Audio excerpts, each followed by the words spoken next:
Ladies and gentlemen, welcome once again to the Student of the Game. I am Kyle Nash, the Student of the Game. And listen, if you're here, chances are you like talking about sport. We're glad you're going to do it with us here tonight. An honor, joy, and privilege if you happen to be watching the stream here tonight, whether it be through the Huddle Up Podcast, Huddle Up Inc. YouTube channel, whether it be Sartoba Media's YouTube channel where the struggle is real to be awesome, whether you're doing it through the A7BN Sports or Student of the Game Facebook pages, or the SOTG on Twitch or Twitter, or if you're doing it on demand when your life demands more football awesome from the Student of the Game, we're glad to have you any way, shape, form, or fashion. And folks, listen, this is the penultimate preview.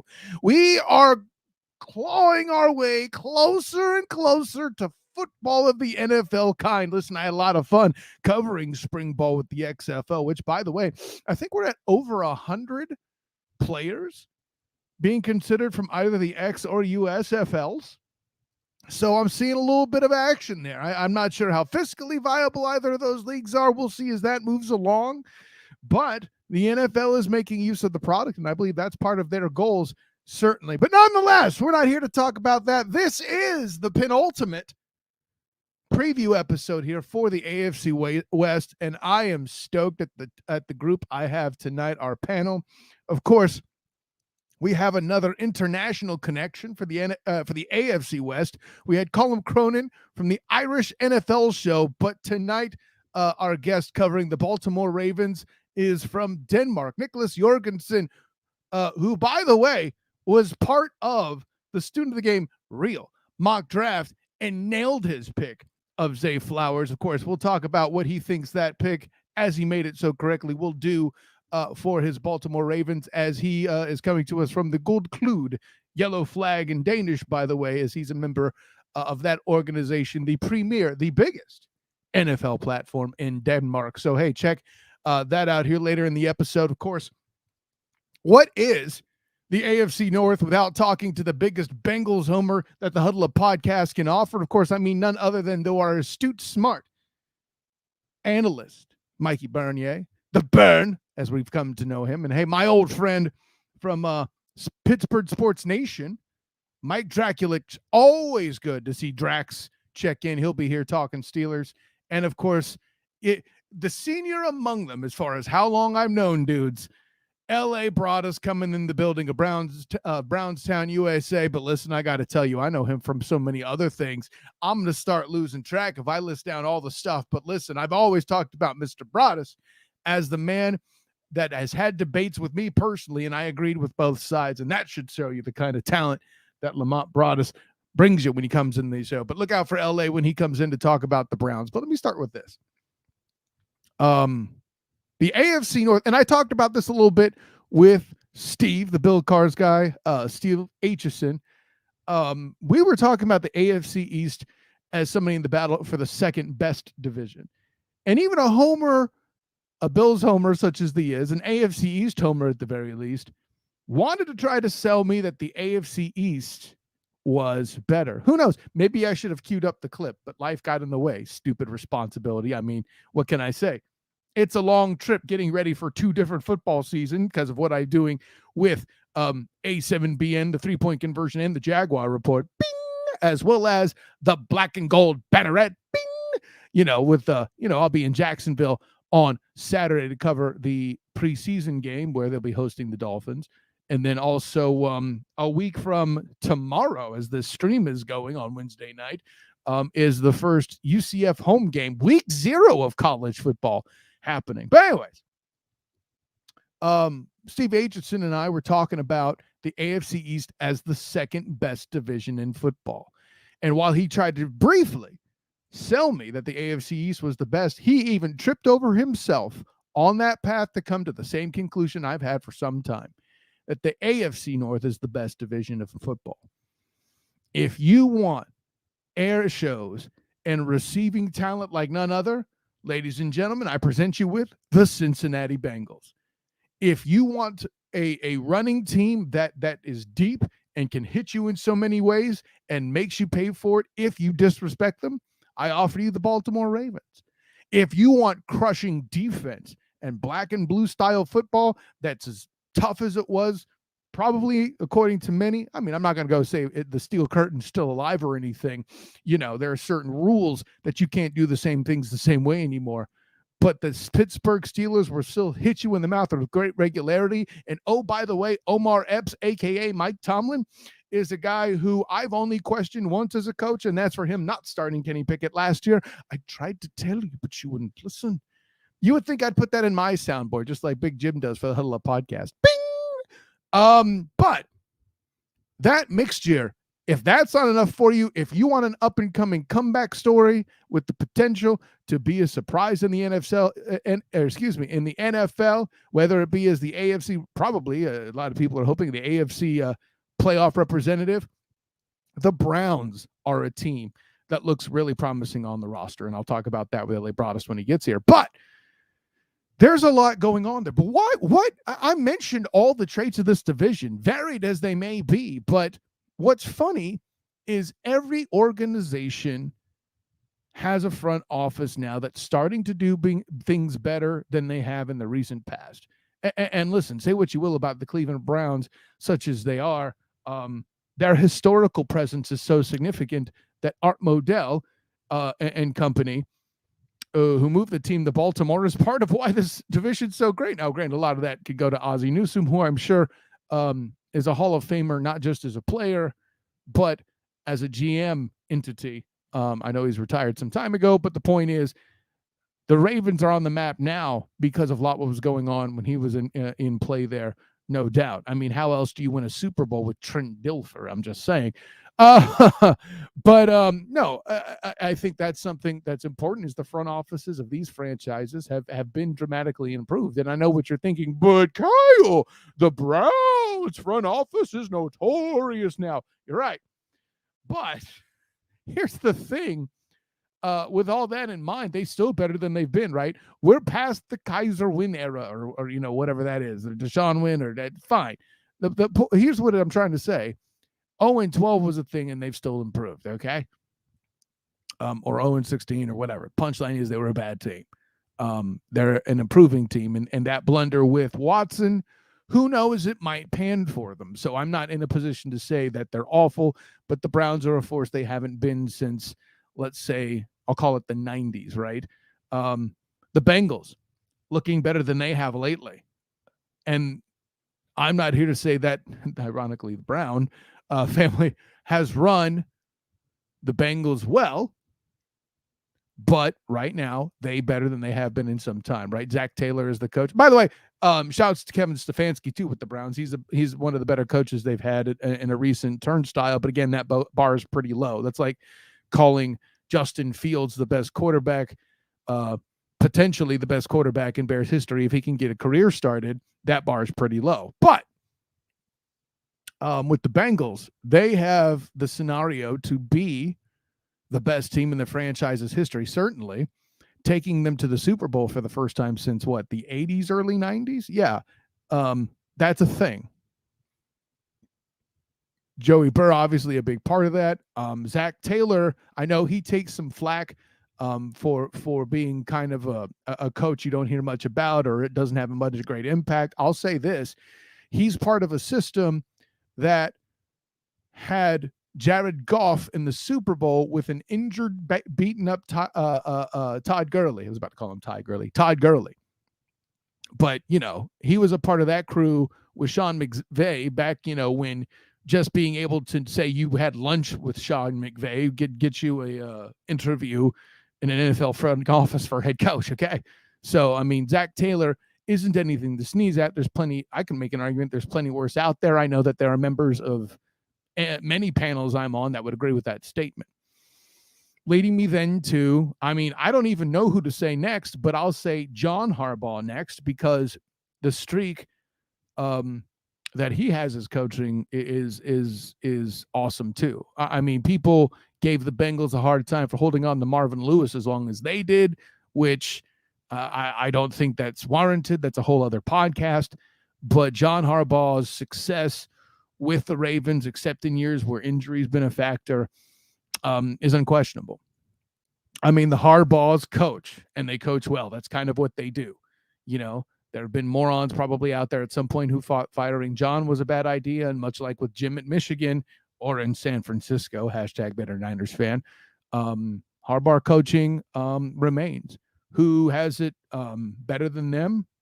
Nobody, I could argue. See what I did there, Harbaugh fans. And lastly, of course, how do I forget Dr. Greg Foreman, aka Mike Tomlin. Listen, the dude has not presided over a losing season in Pittsburgh, and frankly, all that the 17-game schedule does is slightly increase that possibility. It still hasn't happened yet. Listen, the only reason why they didn't make more noise last year than they did was because of injuries and not starting Kenny Pickett, of which I tried to tell you, but you wouldn't listen. I made that point already. But that's why, in my opinion, we talked about what each bit of the AFC North can bring, but that front office presence, that coaching presence is where it all starts. This is why the AFC North, in my mind, has been the best division for an extended period of time. And frankly, I'll take arguments, right, at the SOTG on Twitter and Instagram. If you see this monologue, please let me know. Or if you hear this monologue, hit me up as such, the SOTG, the Student of the Game on Facebook as well. If you have an opinion that there's another division that's better, I'm listening, because I don't know what it is. For all the Browns jokes there are out there, in this day and age, if the Browns are your worst team, if they're the weakest link you're in your chain, you're a pretty solid chain. But anyways, as far as tradition in that chain goes, it's hard to argue with the black and yellow. And when I talk black and yellow, when I talk anything Pittsburgh in general, who knows? I mean, they're black and yellow as well, but if the Penguins do something great in the NHL, I may have this guy on the show later in that part of the season. I don't know, but a guy goes way back with me who I always talk with him when I talk Steelers, and that's the great Drakulich. What's going on, buddy? My dude, what has happened, man? Greetings live from Ocean City here in Maryland. I'm in, I guess you would say, Ravens territory here at the Brass Ball Saloon. But, you know, I got my stuff on here, so I got my little Pittsburgh crowd here too. So we're good to go, man. How you been? I'm good, man. Hey, listen, no surprise you're repping the colors. By the way, that is a solid polo. I don't care how you feel about the colors. I enjoy them. Listen, I'm not a Steelers guy, Mike. We've been over this. I have my Roethlisberger. I have my Heinz Ward. I have my share of, I have my Pro Bowl edition Jerome Bettis. I have my share of Steeler paraphernalia to pay respects to quality football, and I'll leave that at that. But well, you're going to have a new one to add soon, very soon. That's going to be the young gunslinger from Pitt, being Kenny Pickett. Yeah.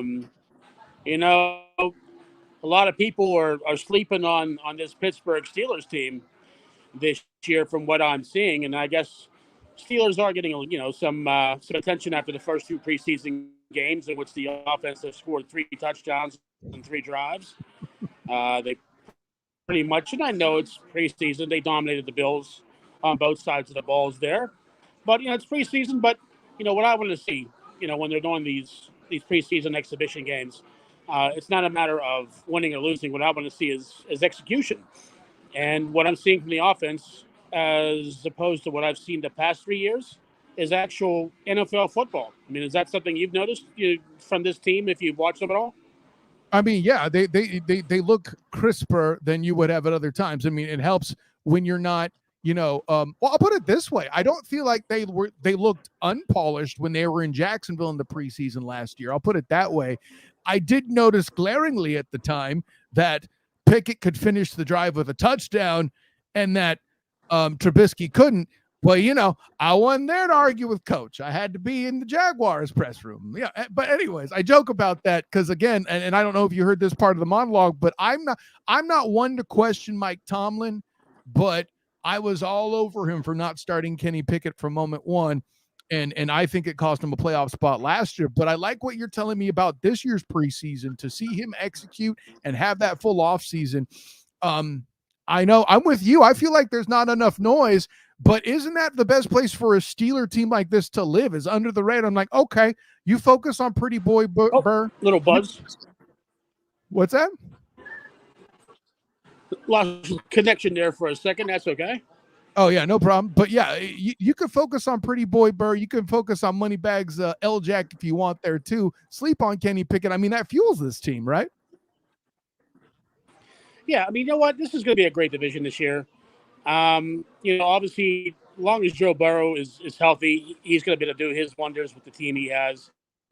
The big thing with the Ravens, they just they never seem to get the Steelers' heads, no matter what year it is, no matter what it is.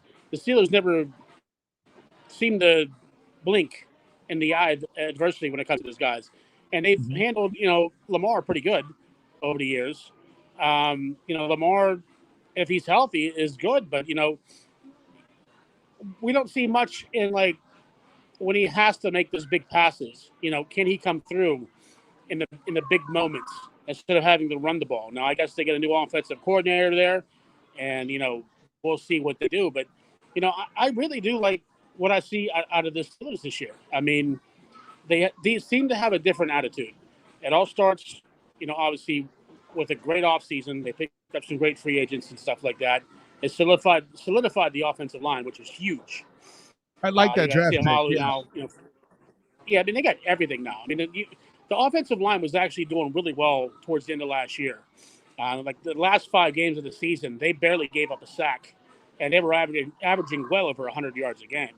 So, they added to that, got some better players.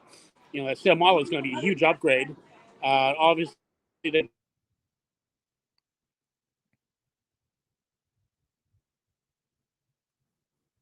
But we got Mike blinking out for a bit. He'll be back in a second. But yeah, I mean, the Steelers in general were a pretty complete team to his point.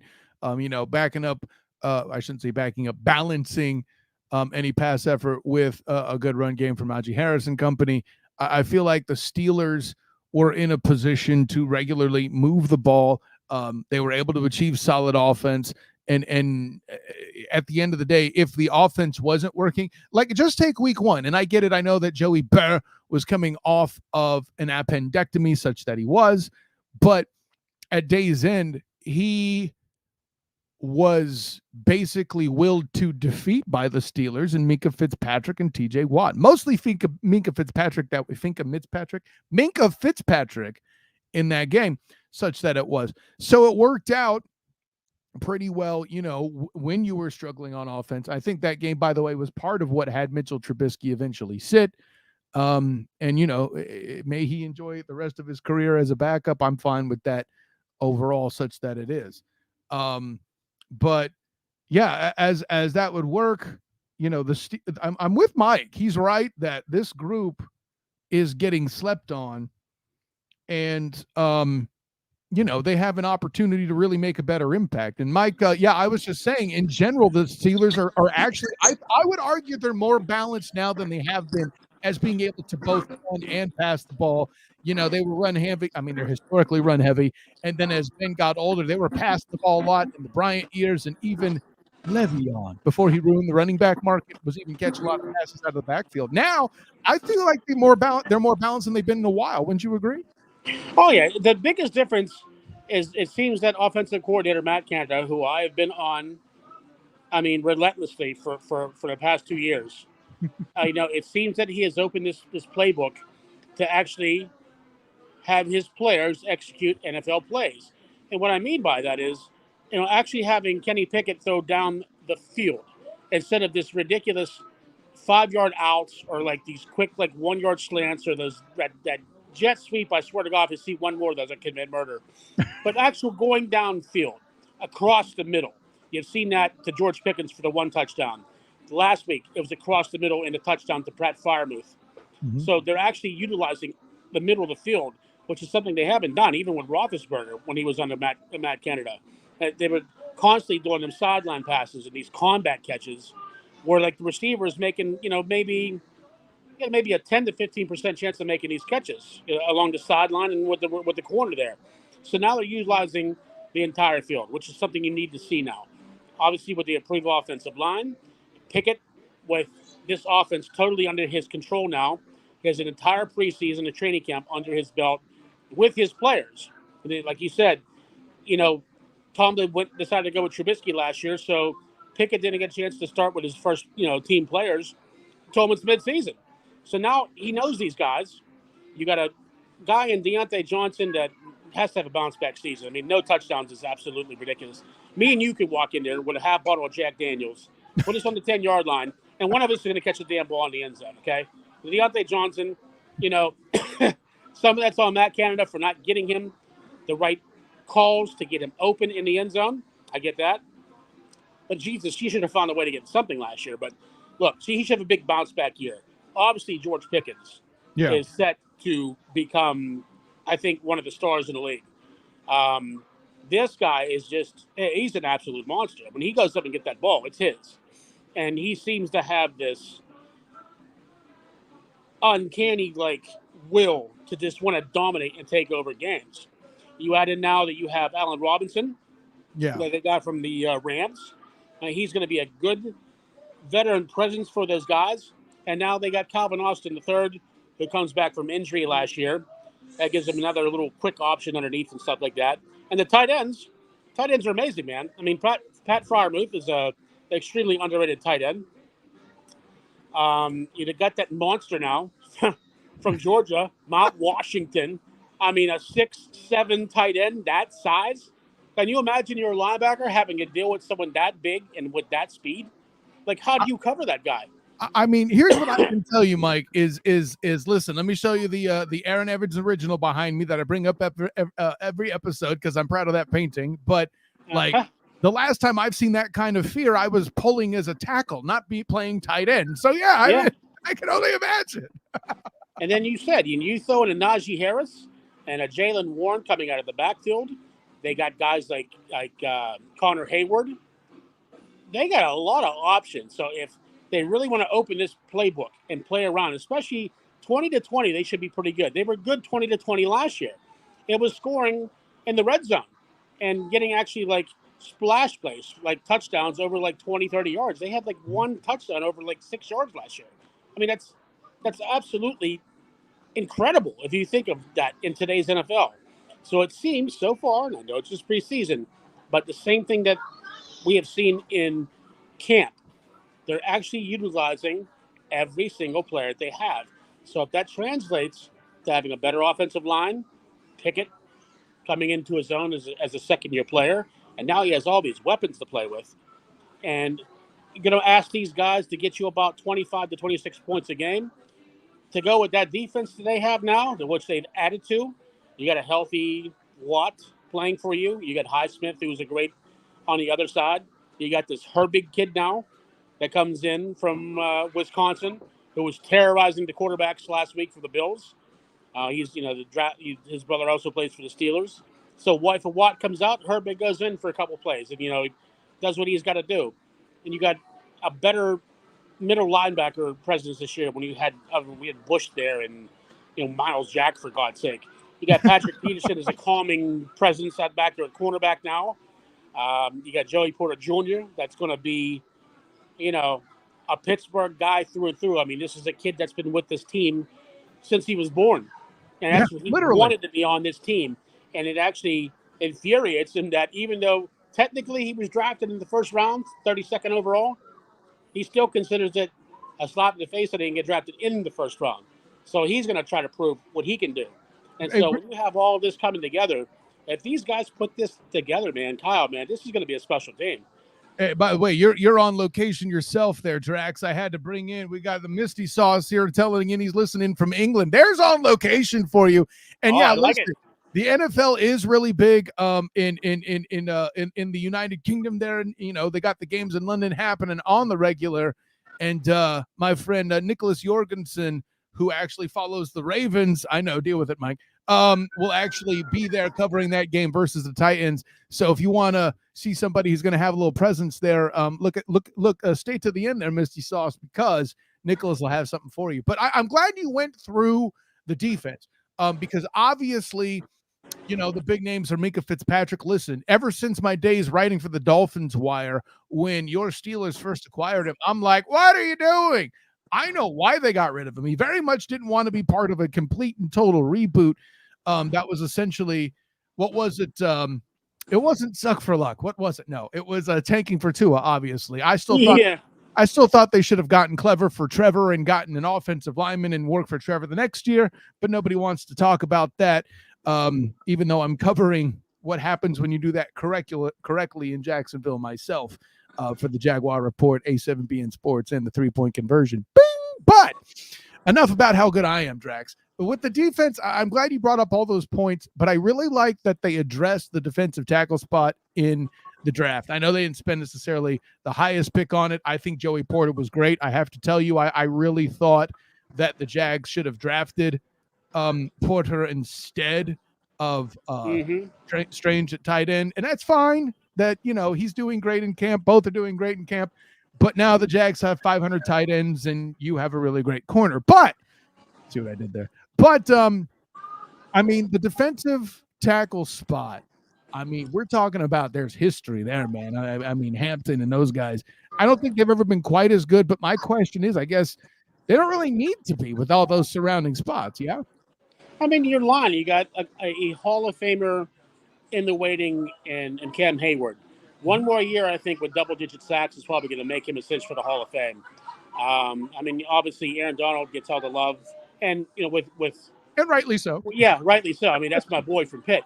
Aaron Charles Donald, yes. He's an absolute monster. But Cam Hayward, sometimes it's overlooked at defensive end, and most of the time he's playing defensive tackle with the kind of system that they're in. They go maybe a 2-4-4, a 2-4. You know what I mean? And so he's down there with sometimes. Let's see, a couple different guys down there. They got Loudermilk down there. You got a couple guys that they can rotate it in out there. Larry Okunjobi is obviously healthy. He's really walking, but they said it's not a big problem. Okay. Cam's obviously a huge presence, and you got that linebacking core now where you can rotate those three if you need to, and then cornerbacks should be able to hold their own. They're going to be a little bit on the island sometimes, and Mika is that force in the middle, man. They basically have, if you think about this, a Hall of Fame player on every level of their defense. You got Minka in the back, you got Watt, down the middle, and then you got Cam down below. So if you can't work with that, on defense, and I said it all comes down to health. The Steelers without Watt were 1-7 last year. That's a big guy that's missing. That's a terror that's coming after those quarterbacks. Now it's a little better this year because of that Herbig kid. He's going to go in there and cause some damage when TJ needs a breather or two. But they also upgraded the middle linebacker. The Roberts and the kid from Tampa and all that stuff there. They look fine, man. Tomorrow night against Atlanta, I really don't want to see too much on defense. Maybe a series. If I was them, I'm not playing Watt. I'm not playing Minka. I'm not playing Hayward. I'd let maybe the offensive guys go in for, I don't know, maybe a series or two. What can they really polish against Desmond Ridder? No, I hear you. Just get them out of the game. I don't want any of those guys in it. And as I said, on defense, let the kids play. Let them get a little game experience, under their belt. Joey Porter, all them guys. And then get them out of there and let the younger guys who are battling for those extra last spots go. But as for offense, man, 1 or 2 series, it's just you see too many things over the past couple of weeks where, you have these guys, these stars getting hurt. Oh, yeah. And do you really want that to happen? And I know there's 17 days before games, but, are you willing to take that chance if someone gets hurt for like 2 or 3 weeks or months? Or if they appeal to Coach Tomlin, they might sound like Boy George. Do you really want to hurt me? Anyways, with that in mind, let's go ahead and jump over to the schedule prediction, my man. Listen, you've broken down this roster better than anybody I know could have. That's what you do, Mike Drakulich. It's a thing, and that's how you roll. It's Pittsburgh sports, man. Listen, although I do, and I think you'll agree with this, for guys, if Kenny Pickett was drafted in the first round anywhere else, there's no way he would be starting with this much potential to make playoff noise. Anywhere else. I think it was that perfect a fit, and I think we're gonna, you and I both, I think we had that opinion when he was drafted, and I think we'll be proven right this season. With that in mind, let's walk through kind of their schedule here. Obviously you have 6 games against your brethren. You're playing the AFC South, the NFC West, and the Steelers bonus games. For those who don't know the schedule, as I'm sure Mike Drakulich does because he'll have it in his head, would be the Raiders, Patriots, and the Packers. And I got to tell you, man, I'm going to start with the bonus games first here.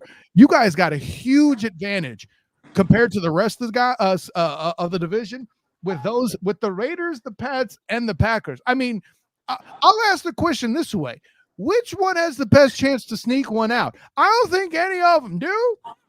But No, if this team plays to their potential, if this, a lot of people go crazy. If this team should, at a minimum, win 11 games without even breathing hard.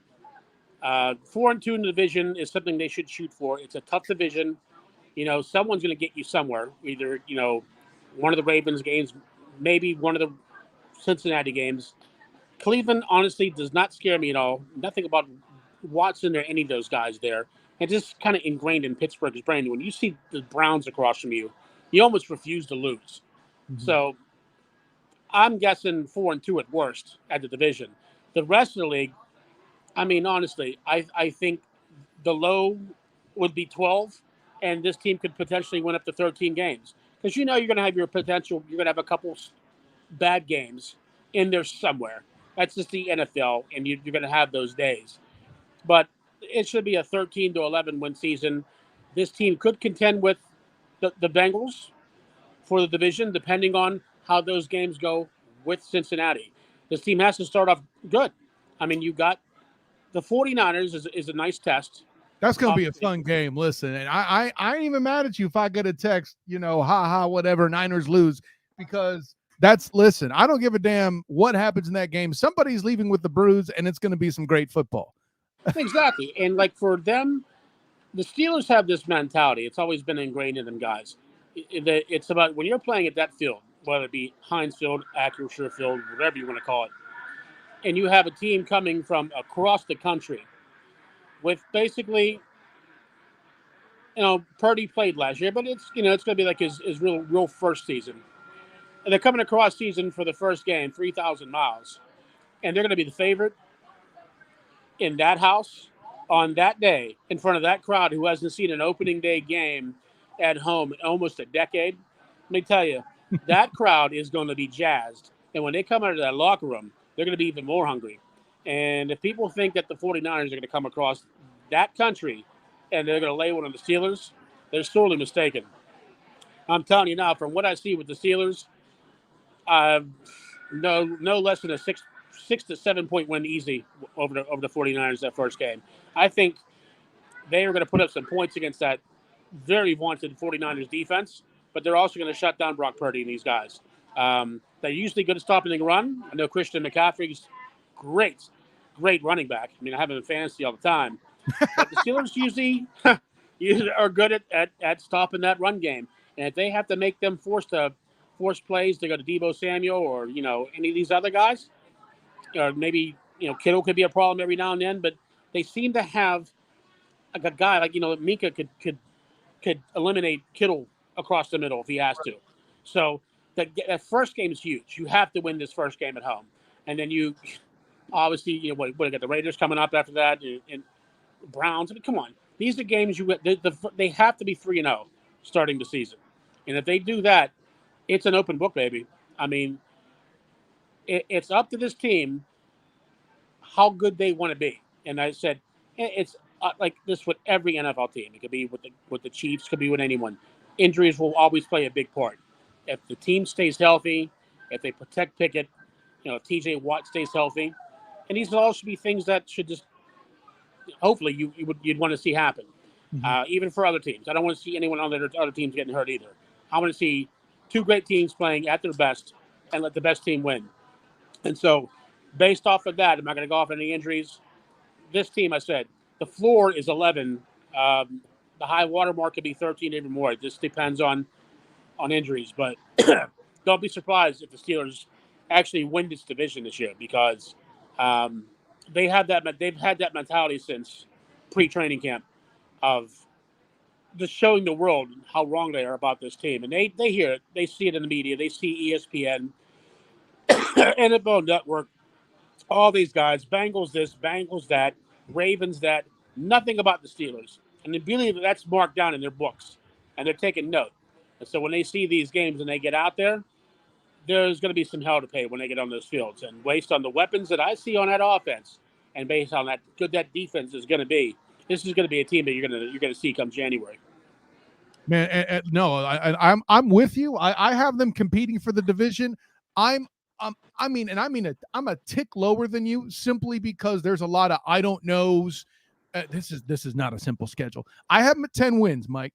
But if they miss the division, it's going to be by one game. I don't want to give away too many of my predictions. There's 3 other teams after you, but it's going to be a dogfight up there. And listen, if somebody falters, if Joey Barra misses time, if Lamar Demetrius Jackson misses significant time, if Marlon Humphreys is still out for a while at corner for the Ravens, the Steelers might gain that game back. And I listen, I gotta give him credit. I think they're going to split the division overall, but what that means is that Kyle doesn't know what to do. So I'm just going to write 3-3. We'll bet a shot on that one. I'll say 4-2. You say 3-3. Winner gets a shot when we meet. Copy that. I got 3-1 against the AFC South. I don't know if it's the Titans or the Jags. I feel like they're going to sneak past one of you. I really think that by the time, and I would have gone to Pitt, except that's Halloween weekend. I got little kids, man. I can't miss Halloween. But I think by then, if the Jags have their O-line worked out, which I think they will, that'll be a fun game. And I think the Jags will be underestimated. That's why I think that's going to happen. But that could easily be as long as it's not the Jaguars, because I can't have my wife winning another game against me. She's a big Jaguars fan, and I had to put up with that playoff win a couple years ago.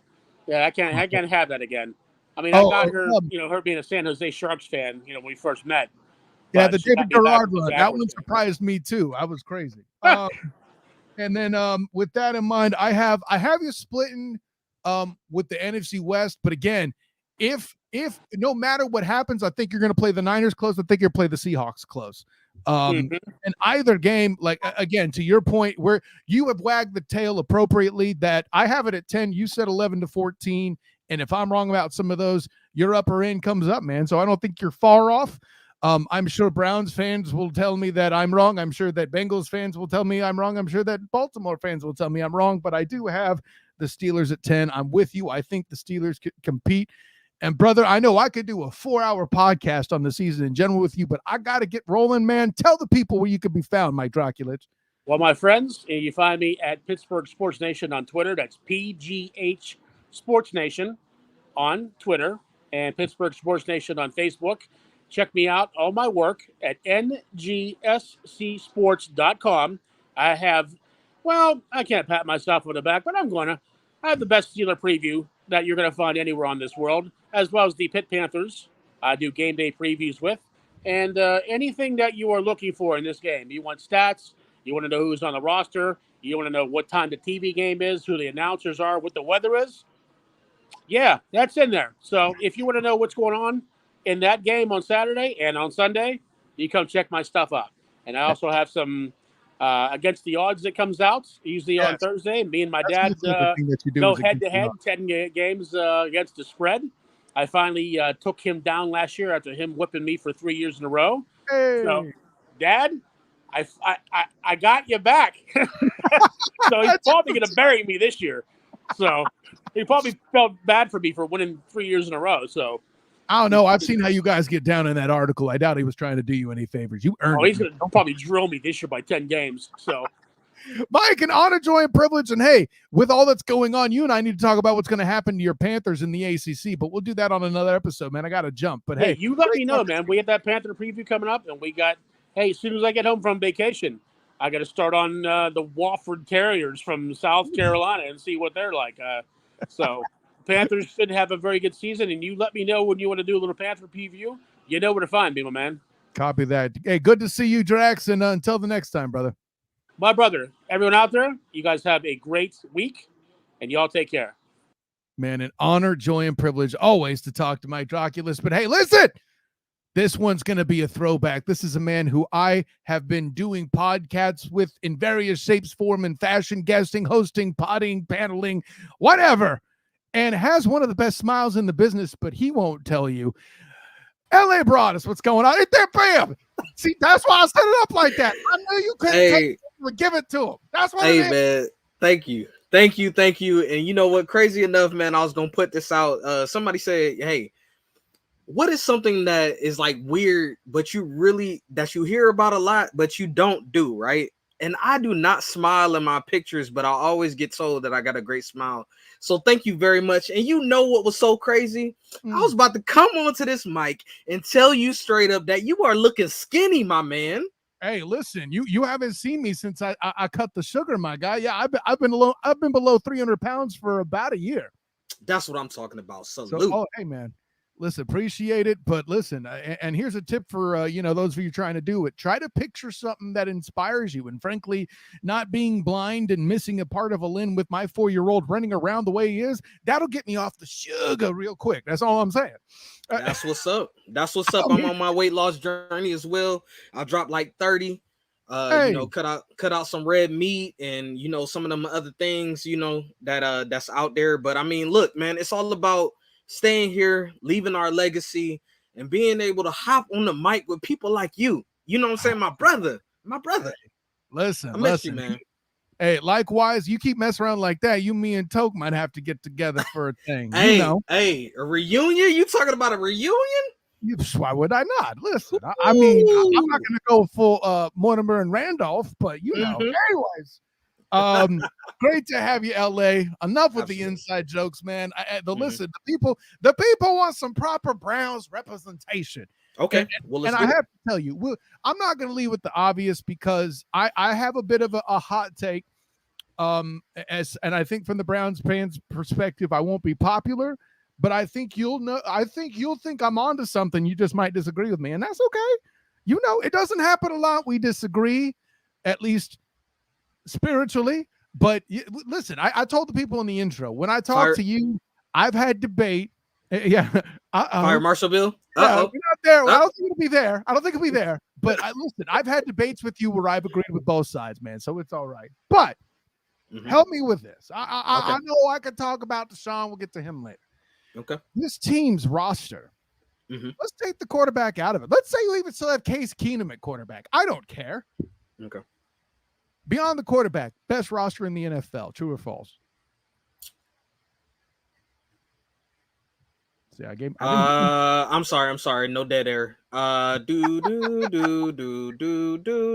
away from my opportunity bad joke while you're doing that. I can fill the air. I think honestly, if we had to break it down as far as like, a list or whatever like that, I would say top 5. Okay. And listen, that's the point. Like, this is an incredible roster. I don't care who you are. It's remnant of Byron Leftwich's Tampa Bay Buccaneers is what I'll say, where he was the reason they didn't make it. Now, I don't think Deshaun's going to throw that many interceptions. That's not what I'm getting at. Right, because I was about to travel to you. Yeah, sure. Okay. Yeah, no, because listen, I know you're a smart man, and I had to protect myself. But, I mean, help me, because listen, the Browns for a long time have been a run first team, and I don't care if you had Patrick LaVon, Mahomes II, Tom Brady, whoever back there, you should have been running the ball with the group that you've had in the past. What's more explosive about the pass game, though? What weapons? I mean, I know. Break down why the weapons are going to work is what I should say. So basically what I've seen as far as what us adding to the roster, of course we seen Kareem Hunt leave, and that was like the big name, and that everybody was like, oh, wow, right? But don't worry about that, and we'll get to that in a minute. But you was talking about the air raid. I agree with you, don't worry about it, but yeah, do the thing. So the air raid, I love the fact that we added Elijah Moore to the core. They have a tremendous connection already. Of course, Amari Cooper is going to be solid. He's there. We added a dynamic rookie that's been showing out in Cedric Tillman. We also added a undrafted free agent by the name of his last name is Hawkins. I'm sorry, I got to get his first name just to give him just due. I mean, if he's performing like that, I am impressed. Yeah. Doggone. Austin Watkins Jr. I wanted to give him his full name. But he's been killing it as well. So we still got Donovan Peoples-Jones right there. We still got a dynamic athlete in David Njoku at the tight end. And then we also added another tight end in Jordan Akins that has been there with Deshaun Watson down with the Texans, and they have an amazing connection as well. So I think that they did everything to make sure that Deshaun is comfortable as far as around him. And then the one thing about this wide receiver core that is so different than before, besides just the names, right, is that we added not only speed, but we added size. We added people that could be possession receivers. We added jump ball type receivers. Like, we have different types of receivers now.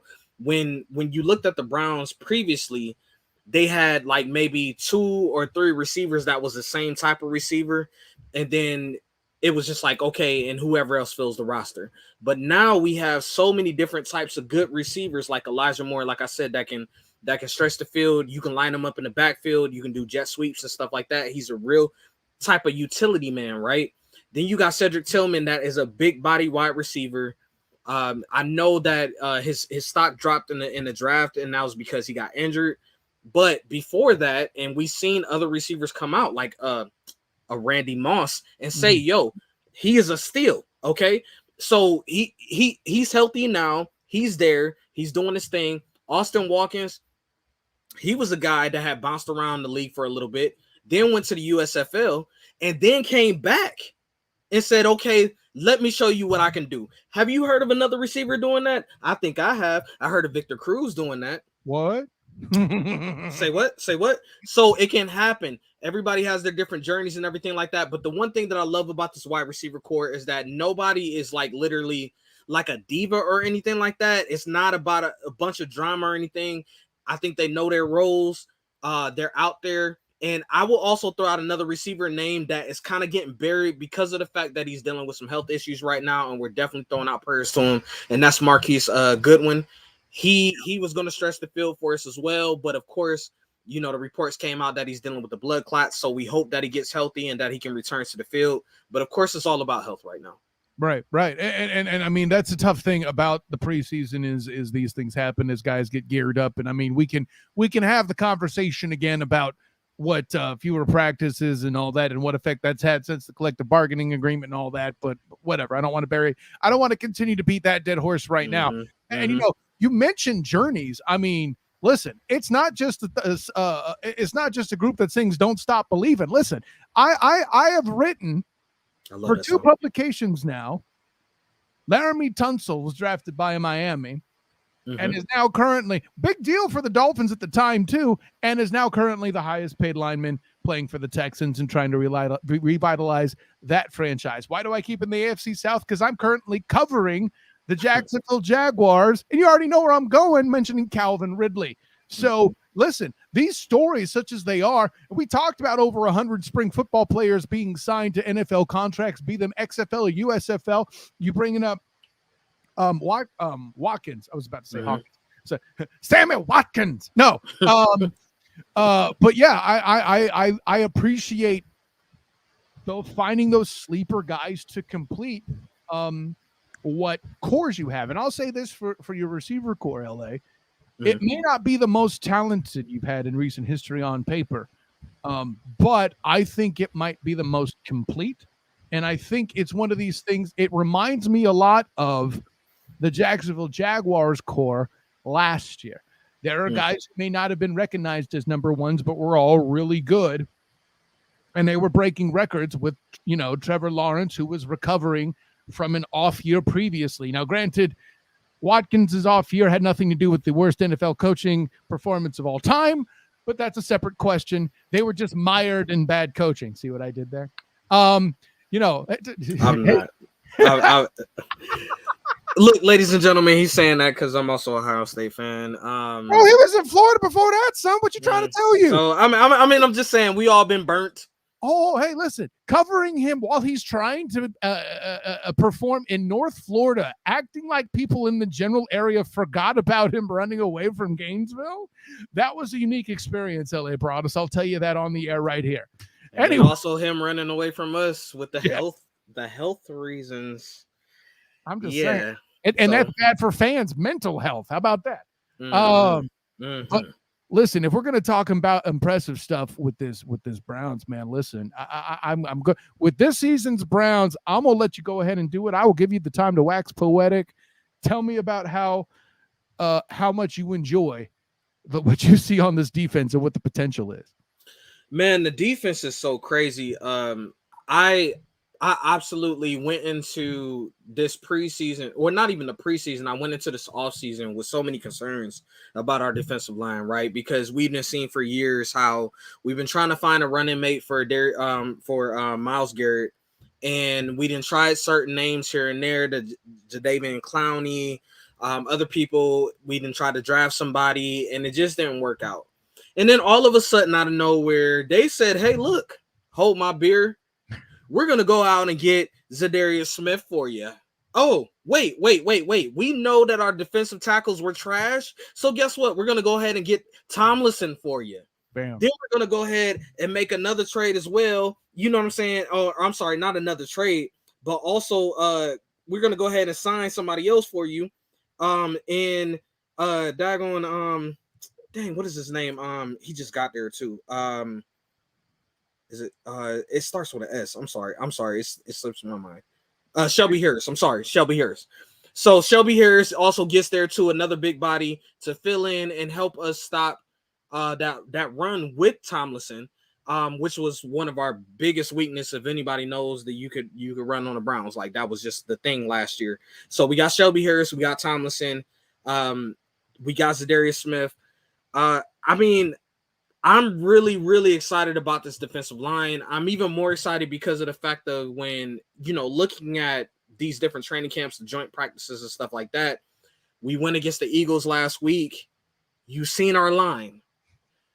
Even before that, like somebody literally asked me, because I be on Twitter Spaces all the time. And if the listeners don't know what Twitter Spaces are, that's basically a big giant chat room. You can go in there and you can talk your stuff. Basically, just go ahead and talk all you want.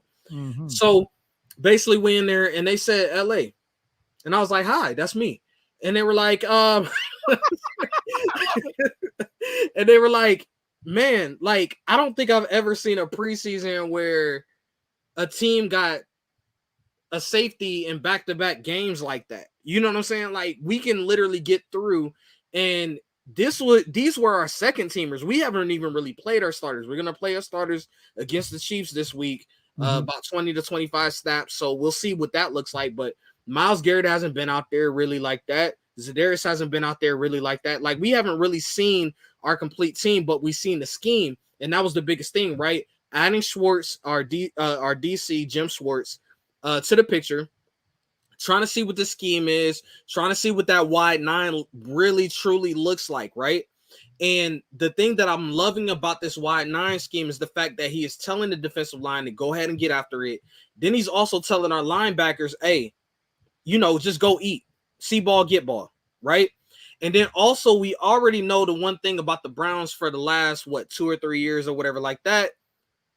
I would even say 2 years now. I'll kind of break it down like that because MJ Emerson is in the second year. But we have a legit solid secondary, okay? So we know that they can stick them people. So if our defensive line is getting to your quarterback that quick, he got to get it out that fast. Guess what? It ain't happening. That's what turnovers are made of. Exactly. And the thing is that we've seen glimpses of our defense at times where we've had a year where it started out where, okay, we were really good on defense, but then we were really trash on offense, right?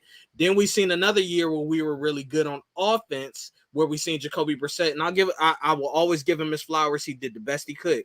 He did a pretty good job. He was limited. But we seen the offense get off to a good start, but then we seen the defense was trash, and then the defense in the second part of the season finally stepped it up.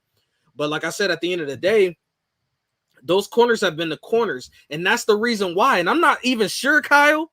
Look at me in my eye sockets. I'm not even sure if you had a Bengals fan on here yet, but that's why we own them. I'll put it this way: the burn is supposed to come on after you. If he's, I'm not crazy. He's no, you're fine. The what is the word? He's not in the virtual green room yet, but he will be soon. So okay. I could let you know. I'm kidding. I'm just saying. I just want to make sure he hears that. All right. But yeah, no. That's why we own. It'll be fun. That's why we own the Bengals. You know what I'm saying? Because of the fact that we were literally built to beat them. And then we had trouble against we are the Steelers, and Baltimore because they ran the ball. So now that we've definitely shored up that part of it, and then we also still have our corners and different things like that. I'm extremely excited about this defense. I can't wait to see what transpires. The reason why I say it this way, my favorite to watch was the repair of the middle, and much like you said, that getting run on was a problem. You mentioned it, Yeah.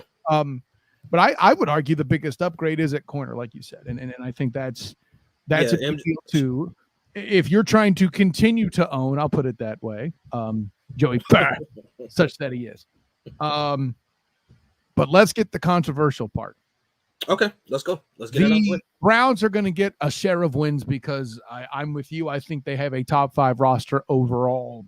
Even with, listen, on the football field only, let me preface this. I've been a Deshaun Watson guy for some time. I have been a stand for his football ability. I have called for him to get MVP votes where there were none. But a funny thing happened in LA. I know it's a year ago, and I know a lot's transpired, and I am fully prepared to take the slaps if I'm wrong on this. But I need to see it before I can believe it. When I was in Jacksonville and they came to town and he came out and he's putting the boos in the stands, that got me confused as to whether they were saying, why are they saying Duval? Oh, that's for him. Like, Deshaun Watson to me is not a guy who embraces being the villain. And I think this is a thing that Baker Mayfield was good at doing. Is like, all right, you don't like me, F you. I'm so with me. What's up? And for the time he played well before he was trying to play hurt, it worked. I don't think Deshaun Watson can do that, but the only way I think he's going to survive in this environment with all the off the field stuff and all the fiscal stuff and all the stuff that ownership has air quotes broken by giving Deshaun the money that he's gotten and all that, I don't know that his mental game handles that. I think he struggles. Am I nuts? Okay, so I seen how Deshaun Watson handled last year compared to this year. To me, I'm not going to say this year he's embracing the quote unquote villain role, but I think he's just like, he's at that it is what it is kind of moment now. You know what I'm saying? Like he's compartmentalizing. Yeah. He didn't put it over in the box. I know that he has some quotes that came out today in his press conferences and everything like that, saying that, hey, they gave me the keys to this offense. This is mine. I can do what I want to do, and I'm bouncing it off the coaches and stuff like that. He feels a lot comfortable. The team is actually not in an impasse anymore, right? Because, I mean, how tough was that last year where we were sitting up here and we're going through practices, training camp, preseason games? How many snaps do we give to our backup? How many snaps do we give to Deshaun? Because we don't know how many games it's going to be. We were just in the middle. And I mean, think about that in life, folks. And again, this is not a life type podcast or anything like that, but we gonna put you on to some knowledge here. But in life, you know what I'm saying? If you are operating in a gray area and you don't know which way to go and which way to choose, it's always gonna be not good for you. You know what I'm saying? Like you're always gonna go back and forth. And that's literally what happened to the Browns last season, because we didn't know what was going on. And then when we first got our first ruling, it was lesser. Then they said, no, we're going to bump this up or whatever like that. Then we got another ruling and it was longer. So, we were hearing all kinds of rumors. It was going back and forth. I'm telling you, being on social media was stressful just for me in general, because everybody's like, hey, LA, this is what we're seeing, da da da da da. And I'm like, I know. Okay. I follow this team. Yeah, USA, fool. I know these things. I follow this team more than y'all know. Follow this team in my sleep. Come on now. But at the end of the day, like I said, now that is all settled, he's gonna be the starter. We know what it is. And so now he can approach the season as, hey, I know that when I walk into a stadium, I'm gonna see these signs, I'm gonna see this, I'm gonna see that. But the one thing that I also love too, as far as like looking at the training camps and everything, is that okay, of course we had a section of fans that definitely said, "Nah, I'm not messing with this team because you signed him." You know, you're gonna have those people, right? It happened the same way when we had Kareem Hunt. I'm sure there's a lot of other teams in the NFL that have signed some controversial. And Michael Vick, it's a whole thing. I'm with you. Yes, exactly. So it happens, and I understand that, and I'm not crapping on anybody's beliefs or anything like that. Believe what you want to believe. Like I said, that all conversation, baby. I'm with you. That off the field stuff is the off the field stuff, but on the field, the fans that have chosen to stay, they're showing him love. You know what I'm saying?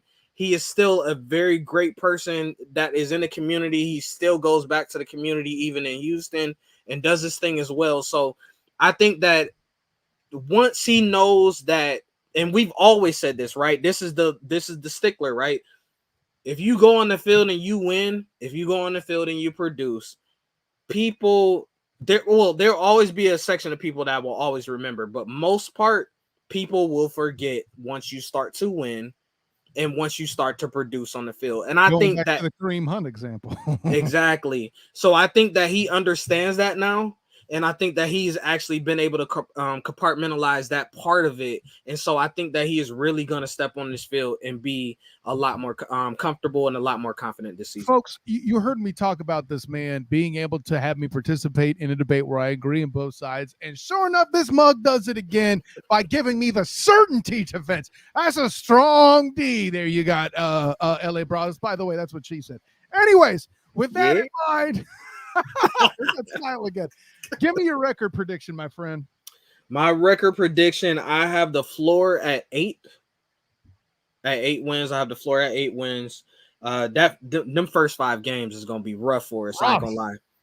Very rough. Very rough. So I have the floor at 8, and I have our ceiling at 11 right now. See, so here's the for all the crazy I thought I'd be talking, all that happened here is I matched your floor. That's it. I got 8 wins. And I'm not mad at that either, because the biggest thing with the Browns, and I understand it, you know, I always hear all this stuff every time I go into a space, anytime that I enter any kind of sports conversation, they're like, "Oh, but you're a Browns fan, and you know the Browns are the Browns," and da da da da. And remember, y'all used to do it to me as well. Every time I come up and we have a round table. As it got better, you saw fewer Fire Marshal Bill gifts. That's all I'm saying. You did. But at the same time, we can have what we can have on paper, and there still are some concerns for me, Kyle, real quick. And there still are some concerns. I have a major concern at our kicker right now. K. York is not performing up to snuff that we want him to perform to. I hope you have Christmas cards for Phil Dawson back when he was a Niner, but go ahead. Left tackle Jedrick Wills has not performed to the level that I want him to, as far as where he has been picked. So we got that there. Right tackle Jack Conklin, he continues to get injured, and of course we got a rookie, I believe his name is Dawson, from Ohio State. Actually, no, DeJuan Jones. I'm sorry, DeJuan Jones. From Ohio State. He's doing good, but he's still a rookie. So, like I said, if Conklin does go down, we got to look at a rookie right there. I also got some concerns for linebacker health, because all of our linebacker core got injured last season, and they're all coming back. Anthony Walker, Sione Takitaki. I mean, we got a lot of questions there, but they are healthy, or they're getting healthy. So we'll see how it looks at the beginning of the season. Also, you also mentioned already the Watson bounce back. That was another thing. And then the last point I'll put on the concern is my coach. Okay. And it's not my coach as far as the fact of how he deals with his players or how he handles with the organization and the GM and stuff like that. The relationship is good, right? They're lockstep. But my problem with Coach Stefanski is this. I don't think that he does enough in-game adjustments for me yet. I have not seen it. It seems like when he has a plan, he sticks to it at the beginning of the game.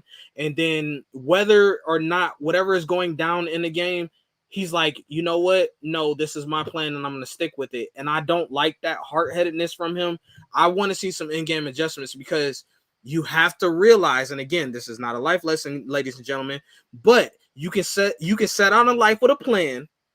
But sometimes you will get some random things that will come in or whatever, and sometimes you have to adjust to it.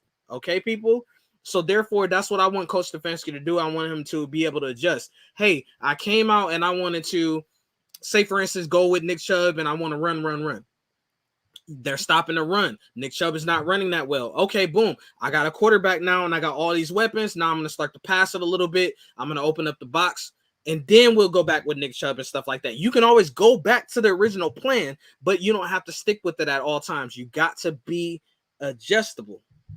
Plan to be flexible. I'll make it a life lesson podcast for you. There you go. I've had Tokyo on this, man. They always turn into life lessons. You come on now. Listen. Last thing real quick. As far as the running back situation, Nick Chubb is definitely the GOAT as far as on our team. We also have Jerome Ford. I know he went down with the injury, but he should be on track to start week 1. And then also too, as far as everybody that's out there clamoring, and I'm talking to you Browns fans, talking about, hey, we need to sign somebody and stuff like that. We still have a really, really good running back in Demetric Felton, and he has definitely been putting on just great performances in the preseason for me. And why is that? Because if you look at Demetric Felton's story, they brought him in. They knew he was a utility player. They knew he was a good wide receiver. He could catch. He could do all this other and everything like that. So they put him with the wide receiver group. They actually had him with wide receivers last year as far as on the depth chart. Then now they moved him back to running back. I think that is a lot to put on a young person when they're coming into the league. Give them something, let them stick to it, let them master it, and then go from there. And they never did that with him. They kept wanting to throw too many things at him. He was returning punts and kicks. He was the wide receiver group one day in practice. Then he was the running back in another practice. Now they put him back at running back. They say, yo, you can be a running back. You don't even have to do returns or anything like that because we have a guy like Jakeem Grant that is back there as our return specialist. So now he is focused. And when I see him run, he is actually being decisive instead of having happy feet back there, behind the line. And I actually like him. So stop looking for somebody else when we got him right there. I mean, listen, if a fellow AFC North running back in Le'Veon Bell hasn't taught you how valueless the running back position is, I kid, of course. No, but yeah, I'm with you. Use what you got, man. And listen, I mean, without going too far deeper into it, the Jaguars have showed me that at corner with Gregory Jr., man. But I'll talk more about that on the Duval Dive Jaguars podcast this coming weekend. Bing! Anyways, LA Broadus, I got my Bengals guy in the digital green room. We own you. I'm just playing with you, man. hey, you writing checks I have to cash. Tell the world where you can be found, LA. Hey, look, you can find me on all social media at LA_Broadus. And then also you can follow my Browns page at Brownstown USA on all social media. We're out here. We're going to be covering it. We do our thing. Oh, and shout out to my partner in crime as well on Brownstown USA, Eric. You better throw some love to Urbanowitz. He does his thing. He does his thing. You could. I ask him. I don't call him Eric. I call him Urbanowitz because for one, I know a lot of Erics, and two, Urbanowitz is a great name. I don't care. It is, and it's at Eric Produces. By the way, if you want to, you go ahead and follow. You're right. I do follow. I took it for granted. I've been following him that long here. Listen, we do work with a 3-point conversion. Anyways, this was up. Bing. LA Broadus, man. Take care. Until the next one. And hey, if I'm wrong about Deshaun, I'll bring you aboard so you can give me that precious smile right to my silly face. I'm gonna find you. Creepy and fun at the same time. Be cool, LA. Much love, man. Oh man, I knew it was gonna be fun, but hey, what can I say? Speaking of fun, I bring you a fun man with a great football mind, and he feels the burn to talk about the Bengals. Michael Bernier of the Huddle Up Podcasting. What's up? Oh, hey there. See, listen, Joey Burr. You know what? I'm not even going to use my administrative privileges. You could keep that up there. That's fine. Thank you. What's going on, Burn? How you doing, buddy? We're good, man. We're trying to figure out exactly what's up with the right calf of General Burrow. General Burr, as it were. General Burr. But other than that, man, we're excited to get around to football. Excited to see what happens with the Cincinnati Bengals this year. Am I the last person on the show, or is there somebody after me? There is actually Nicholas Jorgensen after you from the Gul Klud, the biggest NFL platform in Denmark, because I get down internationally. Is he here to talk about a team, or am I the last one representing the North? No, he's here to talk about the Ravens. It's not all about you, Burn. Damn. Well, I mean, I just didn't know if we were going to have more Lamar Jackson talk. You can talk about Lamar Demetrius Jackson if you have an opinion. Listen, you're a member of Huddle Up Bing. Bing. You have a little bit of license. You got some ish to say. I mean, it's not really Lamar. It's the fact that we're relying on no ACL Beckham Jones. We're literally sitting here saying Odell Beckham Jr. with no ACLs left is Old Bones Beckham, right? Yeah, is that old Bones Jr. over here. I mean, you're just here to throw shade, and that's after the Browns guy, LA Broadus, talks smack on you. You don't care, right? Hey, I mean, I look at it from this standpoint. You say that you own us.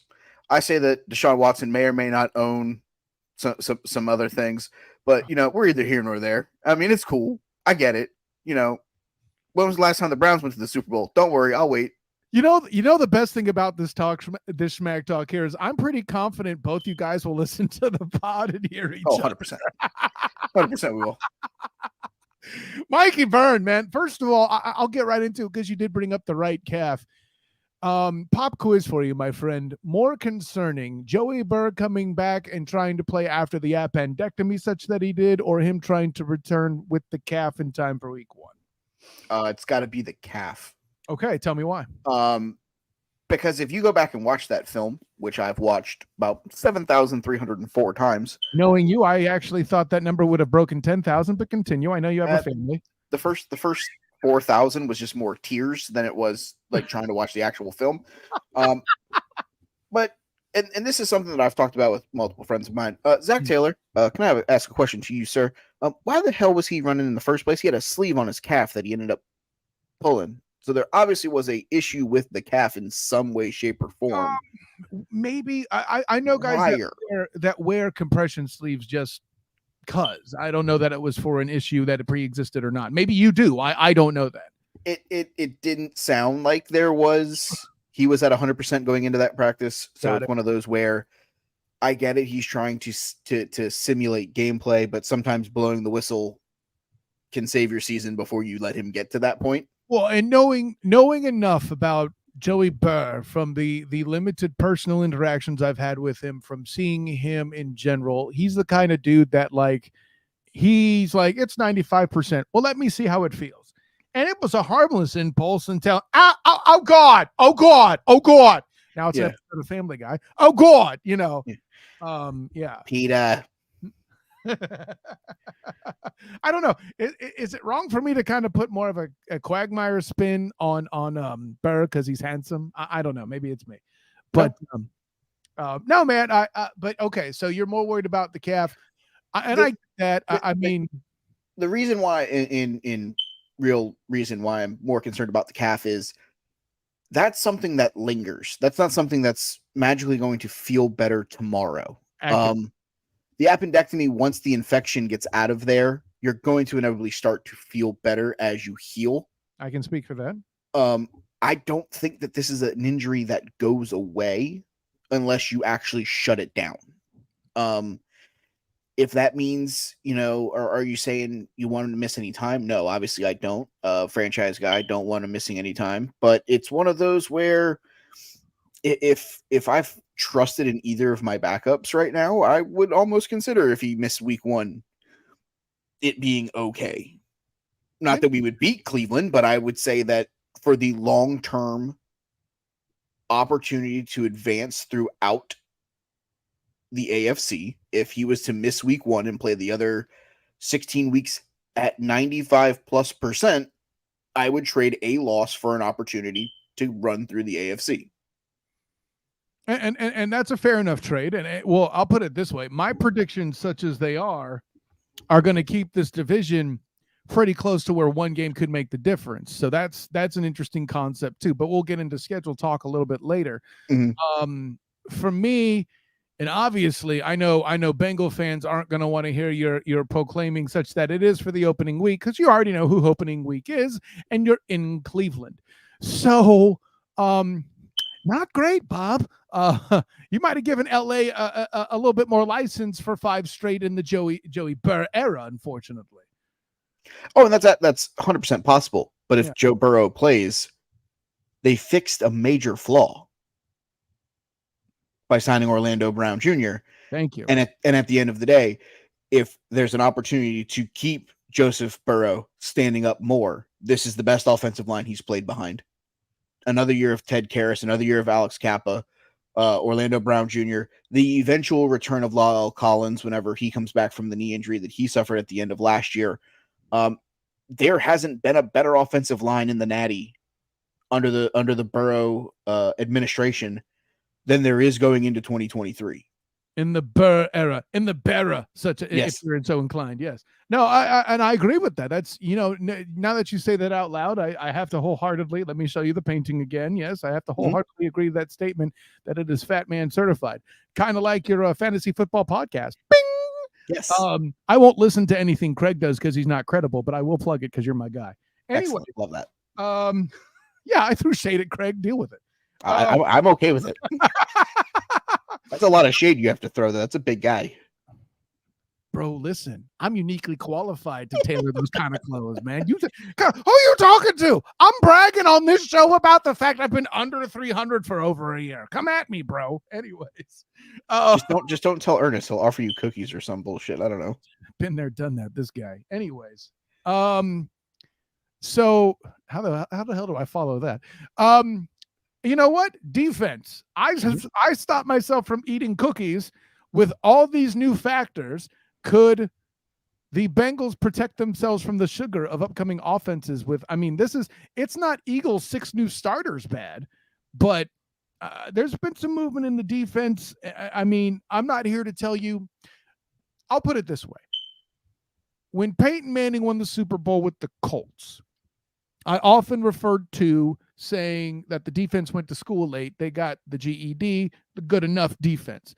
The Bengals have achieved at least that much, right? Well, I would say the front seven goes fairly unchanged. Right. Sam Hubbard and Trey Hendrickson on the outsides, DJ Reader and BJ Hill in the middle. I'm going to cut you off. Did I ever tell you that at the Shrine game, I interviewed him, and me and my buddy Drew Glukov of the Black and Gold Banneret picked him as the defensive player of the game and thought he was completely gypped. You did not tell me that. So I'm telling you that now. There you go. I love that. So the front four goes unchanged. The middle three really don't go unchanged either, with Logan Wilson, Jermaine Pratt, and Akeem Davis-Gaither. We get back Chidobe Awuzie, who we lost at the beginning of last year, meaning we had to rely on Eli Apple more. He's gone. We're gonna just be very happy to announce that. I'm more than content to have him no longer in a Bengals uniform. Well, I tell you what, if I see him up in Jacksonville on Saturday, he's playing with the Finns now. I'll make sure to let him know. Yeah, give him a high five for me. Say thanks, but no thanks. I love the fact that they're going to let Cam Taylor-Britt be the starter on the other side, on the other side of Awuzie. But the real question here is Jesse Bates III is gone. The anchor of the defensive secondary is gone. He's replaced by the tandem of Dax Hill and Michael Thomas. We'll see what we get out of those guys. I feel like the question mark here is the safeties more than it is anywhere else on this team. And in a conference that you're going to face Justin Herbert, potentially with a playoff spot on the line, Josh Allen, Patrick LaVon Mahomes II. For example, we have to talk about Lamar, even if his most dangerous asset is not his arm, it is his legs. We still have to talk about the ability that he can throw the football. Even Deshaun Watson, you're going to have to find a way to get. I'm not going to say you have to go out there and get, Jesse Bates the third-esque production from the safeties here, but you have to get serviceable options to keep games close. And I think that's going to fall heavily on the shoulders of Dax Hill. When the front does their job, the guys behind them have to be able to produce turnovers. When they falter, they have to at least be able to eat dinner. And for those who don't know what that means with secondary, right? You can have a breakfast secondary. You could have a dinner secondary. A breakfast secondary is one that's good initially in coverage. You can't get away with the quick passes because they play tight. They jam you. They do all that. A dinner secondary is one that stops the plays downfield. And I personally think that that's where the Bengals need people to not be. I mean, well, obviously nobody wants to give up the big play. Yeah, I get it. But overall, if you're trying to run the ball or use short passes or dink and dunk against the Bengals, that's cute. But because they have the capacity more than a lot of teams to beat you in a single play with one of the most talented receiver cores, point blank in the league, with one of the best passers without any debate in the league, that's a problem. So yeah, if they can be a dinner secondary, and I don't mean like break, bend don't break and just let everything happen in front of you. That does nothing. That makes a waste out of your defensive front. If they can be guys that can cover and then maybe have the ability to hand off guys, I mean, and that's more about scheme and stuff, then they could still be successful. I see where you're going, where they don't. You're giving me that, hey, if they just go to school late and have their GED, everything will be fine. And I think that's where this team is, man. The Bengals playing in a fashion where they are prolific in a way we haven't seen since Carson Palmer and that group is why the AFC North is for at least the second year running, and it might have been the year before that too. I can't remember how far back I go with this take. I wasn't doing a pod that far back, but the AFC North has been the best division in football for some time. This Bengals offense, you know, it reminds me of, like you said, of the Carson era, where it was CJ, it was TJ Hushmanzada, it was Chris Henry. You know, it was your third receiver committed far fewer crimes than Chris Henry, but may he rest in peace. but the talent level that was on the field with those three receivers, you know, Tyler Eifert when he was healthy, and that was more the Andy Dalton era. Towards the end of the Palmer, beginning of the Dalton era was when Eifert was there. But I feel coming out of who their tight end was, but he was still pretty good. But I'll put it this way: your running game won't match Rudy Johnson, and it's not fair to ask for it to. No, dear God, no, it won't. And I love Joe Mixon, but no, I don't think that has a shot of matching what Rudy did for a couple years there in the Natty. This is one of those offenses where, like you said, you don't need a lot of time to score. And the weapons that are there are going to be fun to play with. But looking at the schedule that these guys have, there are going to be games where you're going to need Joe Mixon to run the ball. You're going to need Trayvon Williams. You're going to need Chris Evans to run the football effectively, because you're going to have to eat clock against guys like Josh Allen and Patrick Mahomes II and, you know, Lamar Jackson. Sure, there are some other games that they have that, you know, they get off the bus and they're probably 2 touchdown favorites. And I know nobody wants to talk about it, but I think it does you a great advantage to get in a shootout, even with Trevor Lawrence with that receiver. Correct. You know, just as an example, it doesn't have to be the top guys. You're playing a lot of groups that are pass prolific. I don't respect the Vikings, but I sure respect Justin Jefferson. And the wild card that they have in who's the rookie there? Jordan Addison. Yeah. He's gonna be a wild card that could be a very explosive piece. Although in your defense, that game's time is to be determined, so it may still be prime time, and none of that could matter because of Kirk Cousins. But anyways, let's go Coopins. We're clipping Coopins over here, boys. A, I had to do that for 2 reasons. A, so you could say that, and B, so Jim can get mad at me because I brought up Kirk Cousins in prime time. I mean, I'm not surprised. Jim hates Kirk Cousins. More on that later. No, we're not talking about the Cowboys this episode, which means that EJ won't listen. Damn it.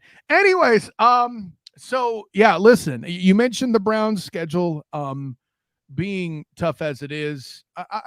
Well, you know, let's go this direction. You told me that Joey Burr has the best line in his career. I agree. This receiver core, what's going to happen in the future is a separate question.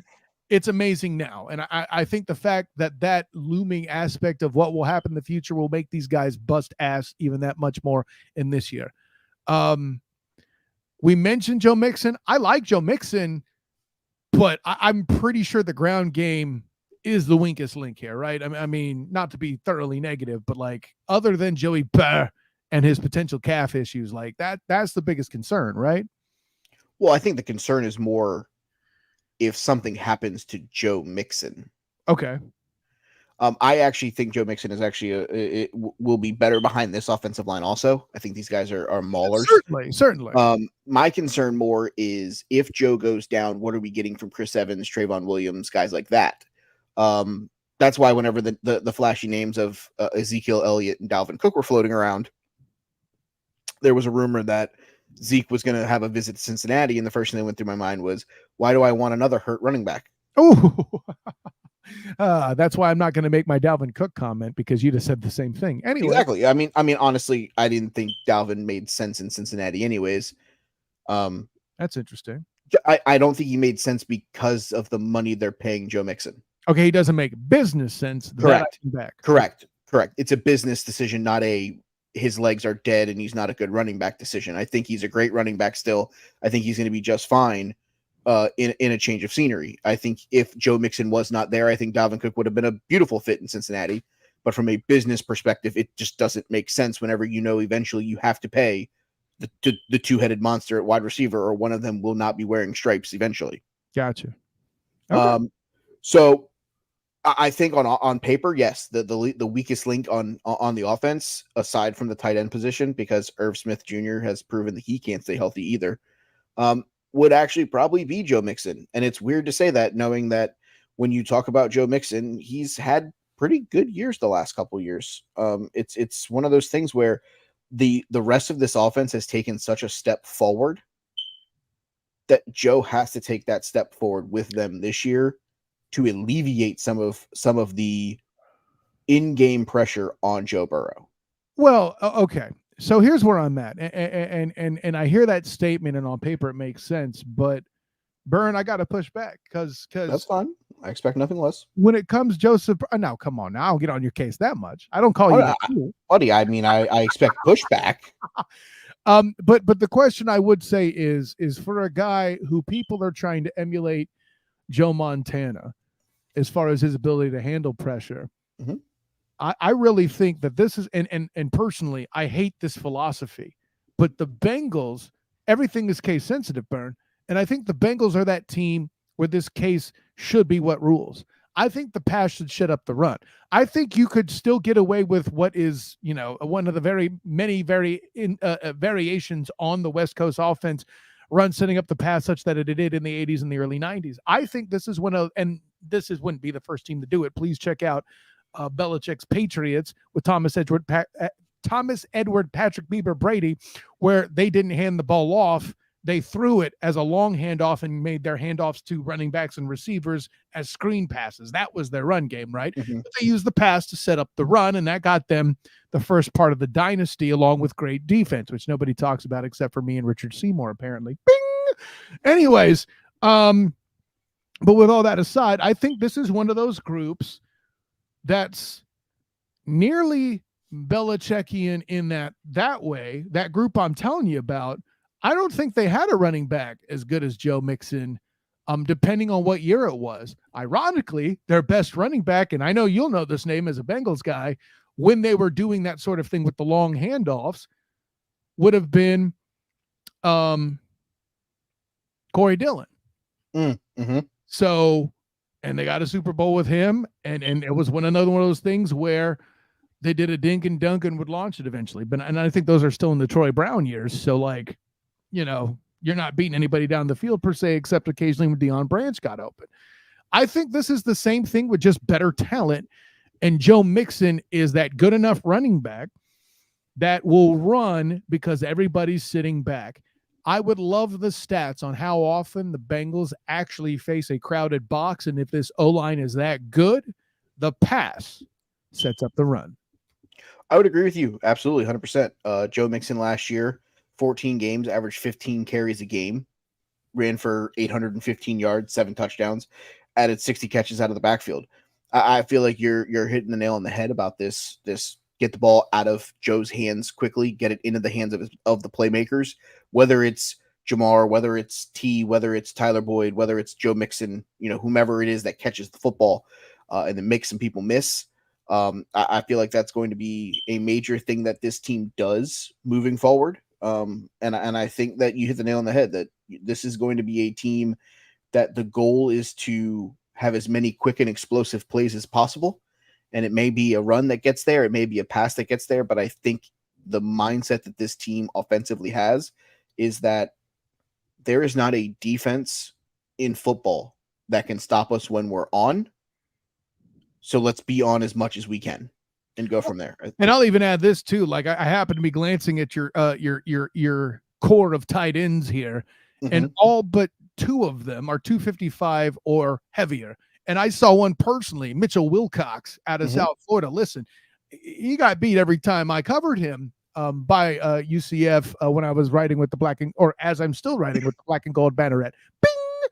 But I believe Wilcox is the guy I watched drag a UCF corner down the field for about 10 yards to score a touchdown in the bounce house.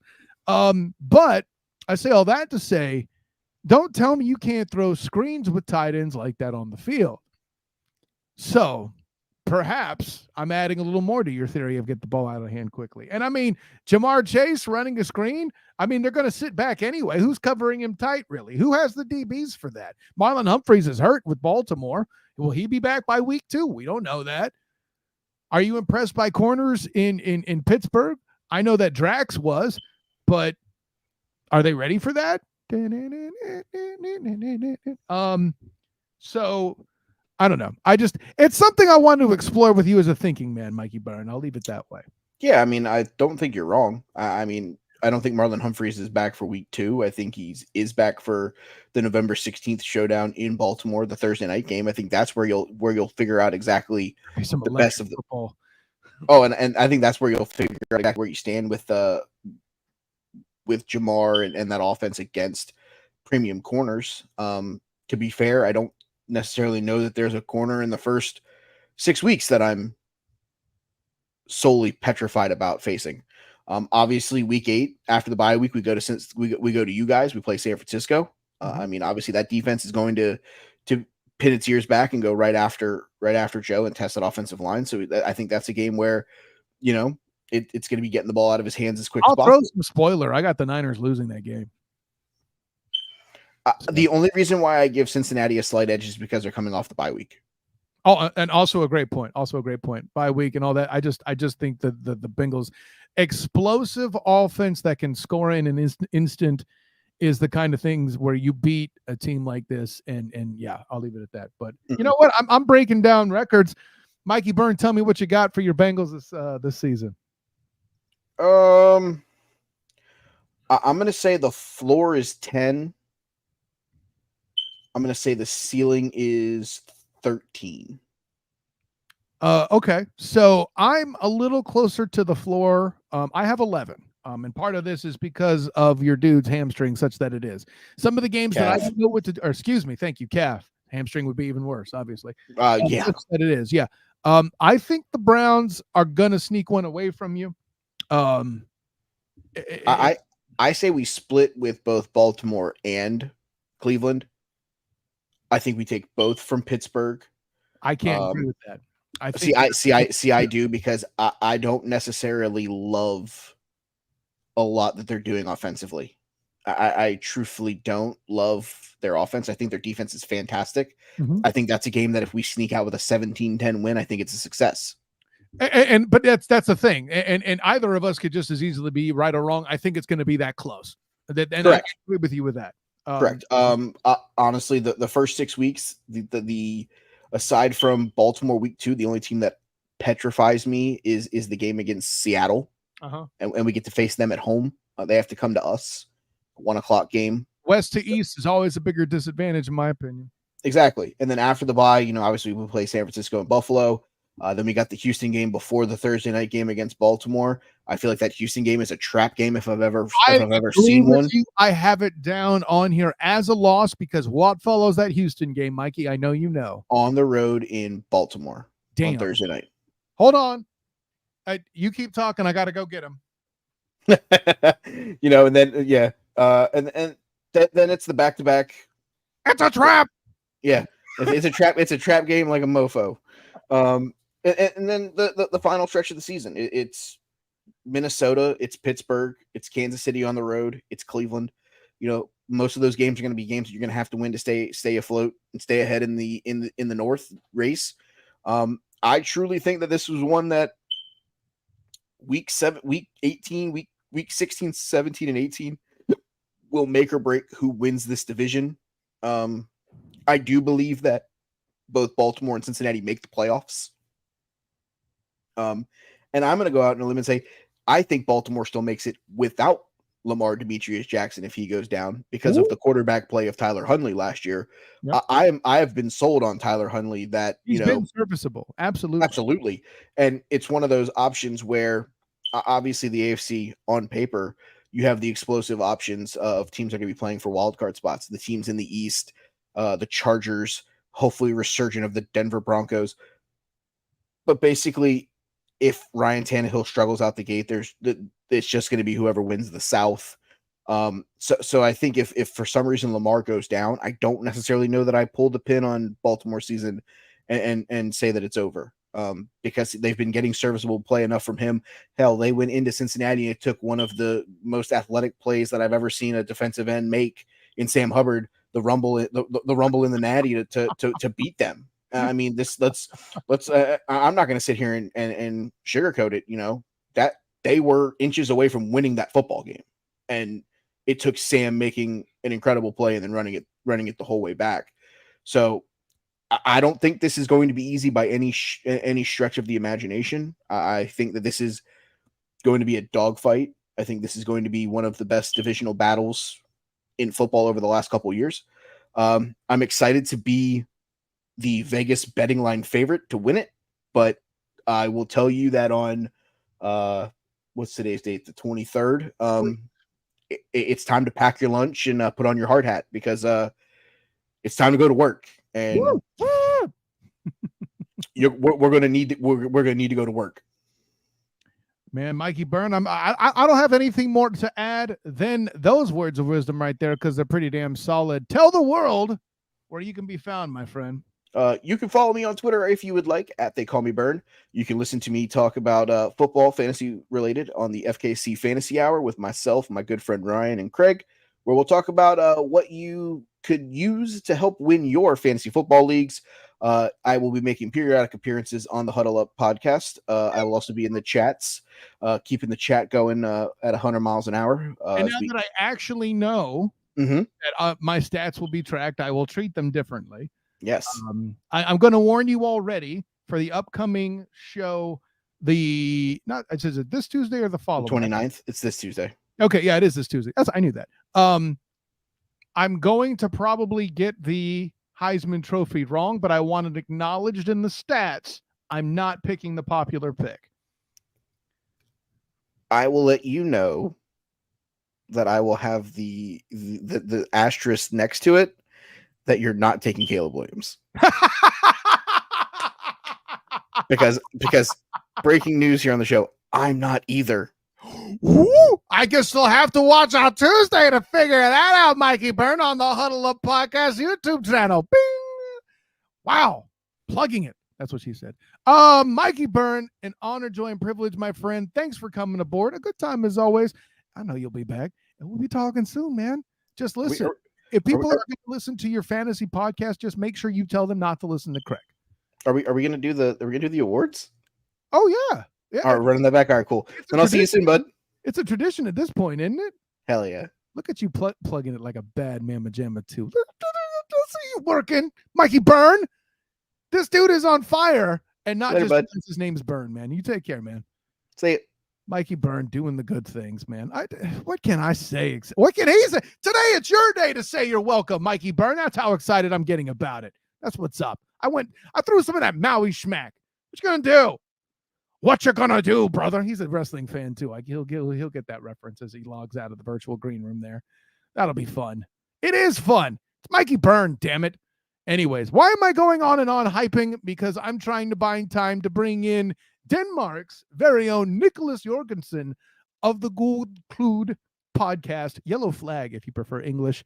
But yeah, let's go ahead and kick that off and enjoy. And of course, wrapping up the events, we went international again.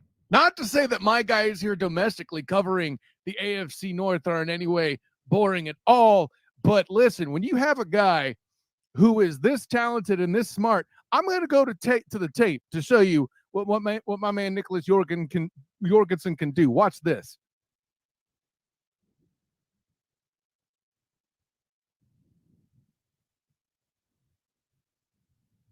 Second pick of the 2023 Student of the Game Real Mock Draft.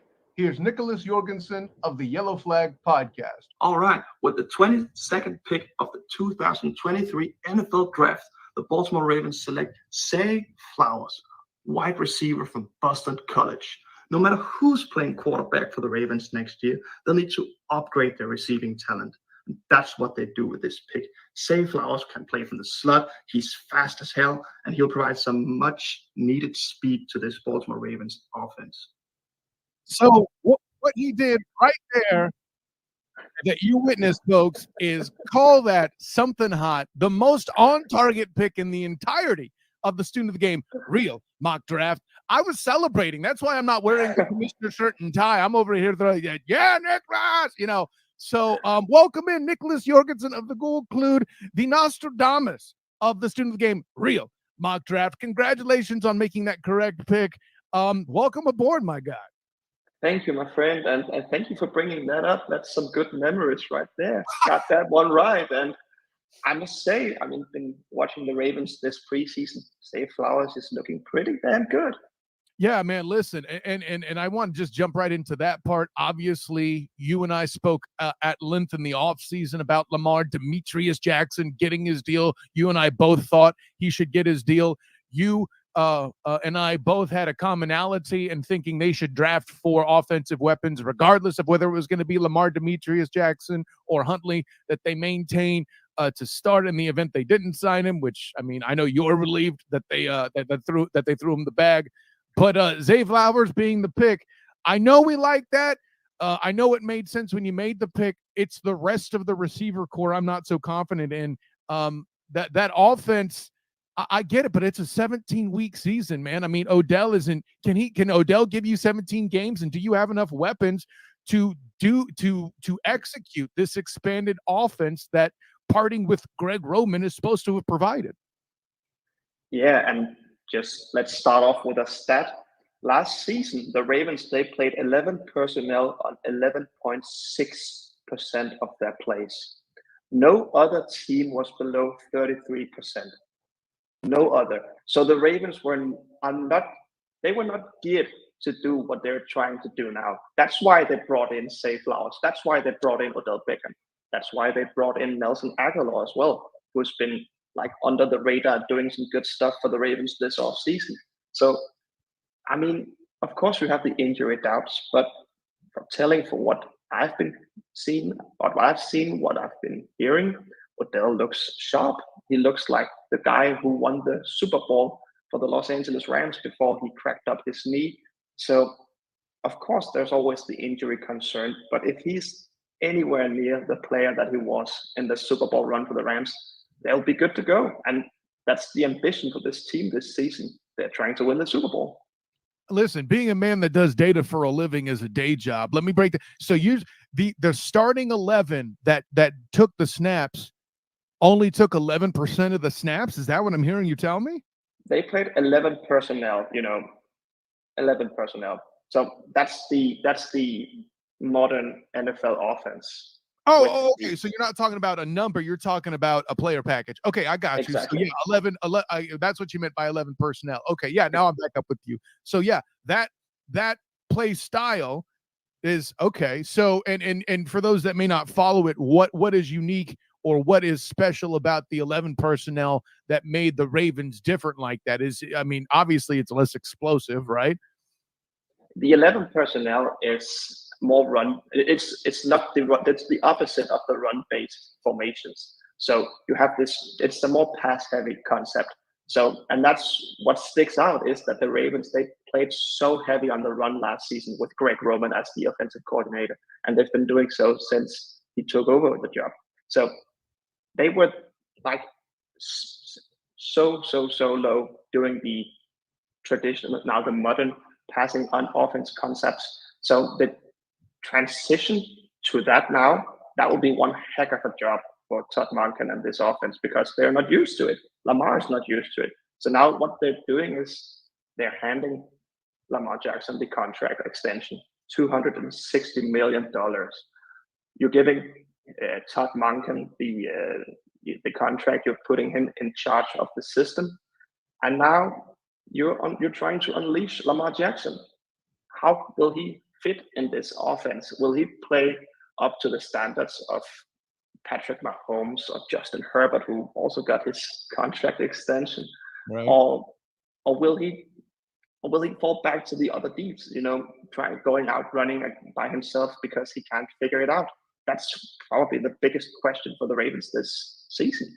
The only pushback I would offer you, Nicholas, is if your goal, if your standard is Patrick LeVon Mahomes II, that's a little unfair. And no quarterback should need to do that. Now, I like what you're saying though, is if he can be productive, and I don't want to just say passing because Herbert is not a mobile force the way that Lamar Demetrius Jackson is, but if Lamar can deliver production tantamount to what Justin Herbert's going to do, I believe with that array of targets, and I talked about that a few weeks back with Booga Peters on the AFC West episode. Bing! But with all that in mind, like, I think that's not a horrible bar, especially for handing him the bag. And in Lamar's case, I feel like there's less pressure on him simply because if he does get hurt, and that's the reason he doesn't get there, he kind of has a built excuse. If he doesn't get there, there's so many issues with weapons, I think that the fans will cling to. I mean, they're always going to be Lamar critics, and they're the same people who are stuck in what your very polite European way, traditional. My guy Brandon Howard has done called it obsolete. These antiquated, I believe was his actual word when we were talking about what was going on with the running back position, such as it was back in the offseason. And I think that's really kind of the state of it. And there are some teams that may do better with a more antiquated system that needs a more run-heavy kind of policy. I talked about that with Ashley Baker in the NFC East episode a few weeks back. But I don't think this is that group. I'm with you. You're talking about how you might have the opportunity, or you will have the opportunity, I should say, to be in the building in London for Tennessee and Baltimore. Tennessee and Baltimore. I think we're referencing them. The Lamar Demetrius Jackson has an over 300-yard football game in the playoffs against the Titans in question. We talked about that a little bit. And that was without the weapons in place. But again, I'm back to the health. Would a less traditional approach maybe keep guys healthier? I mean, maybe that's a possibility, right? Yeah, I mean, it's certainly not seeming that way for the Ravens right now with Marlon Humphrey and all the problems that they're having in the secondary right now. I mean, players going down all the time. But that's a different story. I mean, Lamar Jackson, he's missed 5 games in each of his last 2 seasons. So, of course, health is a concern. But I think that the Ravens are hoping that transitioning from this former old school offensive type of system to this new modern system with Todd Monken, I think that they're betting on that Lamar will not get as hurt as he's been for the last couple of years. To the point about the weapons, I mean, when everything is relative. So when you come from last season where you had DeMarcus Robinson, you had Devin Duvernay as your main targets because that Rashad Bateman got hurt as well. Now you have a deeper group. You have probably the best group that the Ravens have had since the Super Bowl season in 2012, with Jacoby Jones and Anquan Bolden and Todd Heap. So I think this group can be, if not special, then above average. And if that's the case, I think the Ravens have a real shot. But also, that's the fascinating part about this division in general. That is, I think this division, talent-wise and coaching-wise, is right up there with the AFC East competing for the best division in football. You have so many relevant players that goes beyond just the quarterbacks. You have so many all-pro players on defensive sides, especially. So I think this division is going to be a bloodbath, just to say, and I think it will be so fascinating to follow. And I think that we'll have 3 teams from this division going to the playoffs. No, I don't think that's a tall order either. And listen, frankly, you're referencing stuff I've referenced in the intro to the show here. So hey, well done on you, Nicholas. I listen. I don't know how many years combined that John Harbaugh and Omar Mike Epps. Tomlin. Sorry, Mike Tomlin. Yes. See, that was perfect though. It's I don't know how aware you are of Omar Epps, but he was a big part of American television and in some cinema as well, and is a dead ringer in the show House. He plays one of the doctors, Hugh Laurie. He plays one of his fellow doctors there, and they actually make a reference to Omar Epps as Dr. Foreman being the head coach of all the Pro Bowl caliber doctors that they have. So anybody wondering where that joke comes from, where I keep calling Mike Tomlin Omar Epps, that's why. For anybody I got you, man. I got you. Yeah, anyone who's in another continent or under like 30 years old, you're on my boat now. That's right. No, but yeah, when it comes to Coach Tomlin and Coach Harbaugh alone, that's great. Zach Taylor, I know he gets a lot of flack because of the way the Bengals just tend to out-talent everybody. But, I mean, this is a guy from the McVay tree. And everybody keeps forgetting there was a time where just a lunch with Sean McVay was enough to, like, get you an NFL coaching interview, right?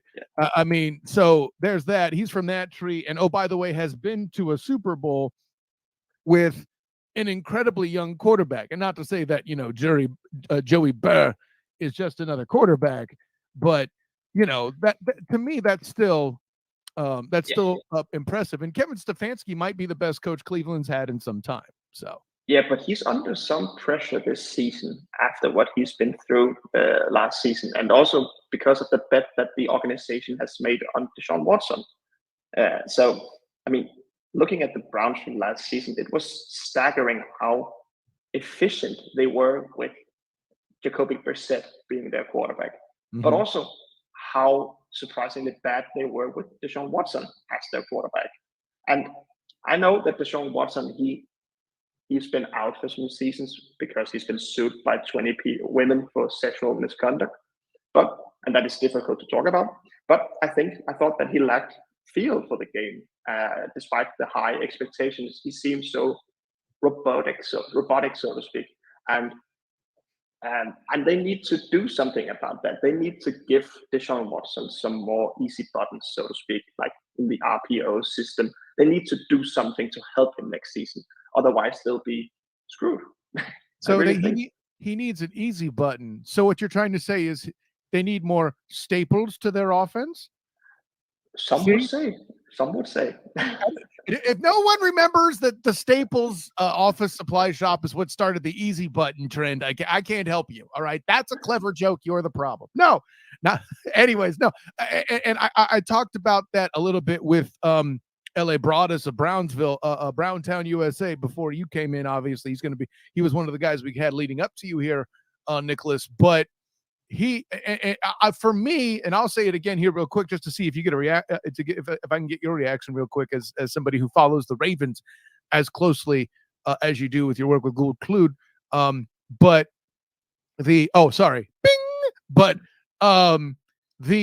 For me, everybody keeps referencing the physical aspects. Oh, he's rusty. Oh, he hasn't played football, but muscle memory, blah, blah, blah. I think it's psychological. I don't think he's ready to be that villain yet. Okay. And granted, I know it's last year. I know it's air quotes just a preseason game, but I saw the way the boos fell on him, even in Duval for that preseason game where he played. I think it was a series or two. Maybe it was just one. I don't know, but basically had a turnover when he first came out. Now the turnover part may be rust, but I think the part where he started struggling midway through the season when his suspension ended was all psychological. I don't think he's ready to be the villain yet.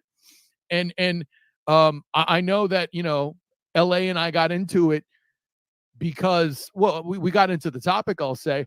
I have the Browns doing poorly because they're relying on Deshaun. And before the pre-allegations Deshaun Watson, Man, listen, I was waving the flag all over the place. Just check all the stuff from the Huddle Up Podcast, bing, from Earnestly Speaking, bing, all that. I am a guy who thought Deshaun Watson should have gotten MVP votes for putting up the numbers he did without DeAndre Hopkins, okay? But I think his mentality is the problem. I think his psychology is the problem. What would say you on that concept? I would 100% agree on that. And that's my point as well. I thought that he lacked the feel for the game. And that's a psychological thing. That is not due to his physical traits that are undoubtedly great. But he's been out, he's been away from the game, he's been dealing with a lot of stuff that he did himself. And I would say that of course that affects his game. To his help, you would speak, the Browns have made some great investments in their defense this year to help them out. And I think if the Browns are going to do anywhere near what they expect, I mean, they're high, and I know they have restructured some contracts the last couple of days, but still the Browns are spending so much cash this season. And that's an indication to me that they think that they're going to compete for this season. And I don't think I don't think when we're going into the season that the reason for them competing will be Deshaun Watson or the offense in particular. I think it will be the defense. And I would say that the defensive line is probably the most improved unit on paper in the NFL this season, with Dalvin Tomlinson coming in, Za'Darius Smith as well. And then you have Myles Garrett there as well. I mean, they have the opportunity to unlock Myles Garrett. I know that's a big word because he's been doing great for the last couple of seasons as well. He had 16 sacks in the last season. But I think that he can take his game to another level with the reinforcements that the Browns have put in place around him to be a defensive player of the year caliber player and to have that season. So I don't think the Browns will make the playoffs. I think they'll finish in the bottom of this division. But I think that Myles Garrett is going to take some stride this season. Yeah, because their original plan of petitioning to join the NFC South didn't work. So yeah, I'm with you. I think the biggest problem for any of these teams is the division they play in. But we've talked a lot about the Browns on an excellent tangent. Let's go ahead and get back on track. Talking about defense, this Ravens defense has the legend of greatness on it.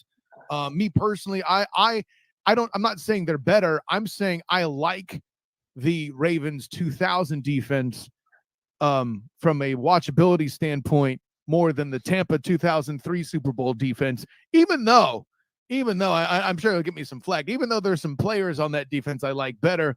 John Lynch is one of my favorite players long before he was a GM, but safeties are hard to find. Yeah, I mean, when's the last time you've seen an Ed Reed caliber safety, Nicholas? That's all I'm saying.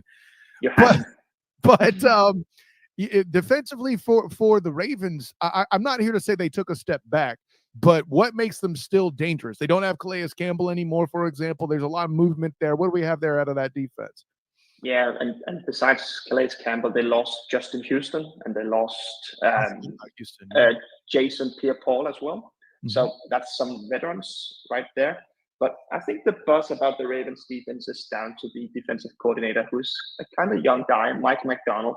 He came in last year from Michigan, and he's been doing an exceptional job, I think, because the defense had a particular type before Mike McDonald came in, with Martin Winkdale being their defensive coordinator. You know, they blitzed on half of their third downs with Martindale, before changing the coaching scheme. So now you have this young coach who's getting some buzz, and you have a lot of exciting young players that need to take that leap the next season for them to be good. You have players like Odafe Oweh and David Ojabo, who is there. I know they just signed Jadeveon Clowney as well, but I think Ojabo and Oweh will be so important for them this season, because who else is going to generate pressure on the quarterback? You have Justin Madubuike and Travis Jones in the middle of that defensive line, as well as Michael Pierce. That's a solid group. And you have probably the best linebacker duo in the league with Roquan Smith and Patrick Queen. And let me tell you something. When Roquan Smith, he was traded to the Ravens last season. After that trade, something happened on the field. With Roquan Smith on the field, the Ravens were tied for best EPA per play in the league on defense.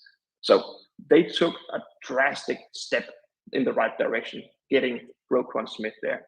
And then you allowed players like Kyle Hamilton as well to get into his stride. He played in the slot mainly last season. Now they decided to part ways with Chuck Clark. So now I expect that Hamilton will move to a more traditional safety role. And don't forget that they have Marcus Williams there as well. He is a guy who was injured last season, but before he got injured, he had 4 interceptions. So he was on fire for the first couple of games that he managed to play. But the big question to me is the cornerback position, obviously. You have Marlon Humphrey, who is an all-pro player, in my opinion. He's had almost 30 takeaways for his career. He's a pivotal player for them, but he's injury prone, or at least he's been previously. He managed to play the full season last year, and that was great. But he's dealing with an injury right now that is keeping him out. And other than that, you have brought in Rock Yassin, who has been injured as well for the entirety of this preseason. You brought in Ronald Darby, who's also coming off an injury from last season. So who's playing cornerback for the Ravens? Is that Brandon Stevens, who is formerly known as a safety? Is that someone like Arthur Mallette? I don't know. And they lost Marcus Peters as well in the free agency. So you need both. You need big playability, but also you need you need bodies at the cornerback positions, and that can hurt them, especially if the pass rush doesn't deliver what it's supposed to. If David Ojabo and Odafe Owe and Jadeveon Clowney, if they are not where they're supposed to be, this team, they will suffer, especially going up against some great offenses this year. Yeah, I was going to ask you about the Clowney acquisition. As a quick aside, by the way, you mentioned Marlon Humphreys. I would argue that if Lamar Demetrius Jackson and Marlon Humphreys both only play 12 games, I would argue the 5 games missed are a bigger impact to this team because Huntley has done a serviceable job as a backup. That corner spot is getting pretty thin, like you said, which, by the way, talking about the Ravens being thin at corner is a new experience for me. I don't know about you. It is not actually. I mean, it's just a couple of years ago where you had to pick a card and say, who's starting today? Some random guy from the street or what? What are we doing? So I think it's the corner position has suffered. Yeah. You didn't really. It might have been there, Nicholas, but we didn't talk about it. That's what I.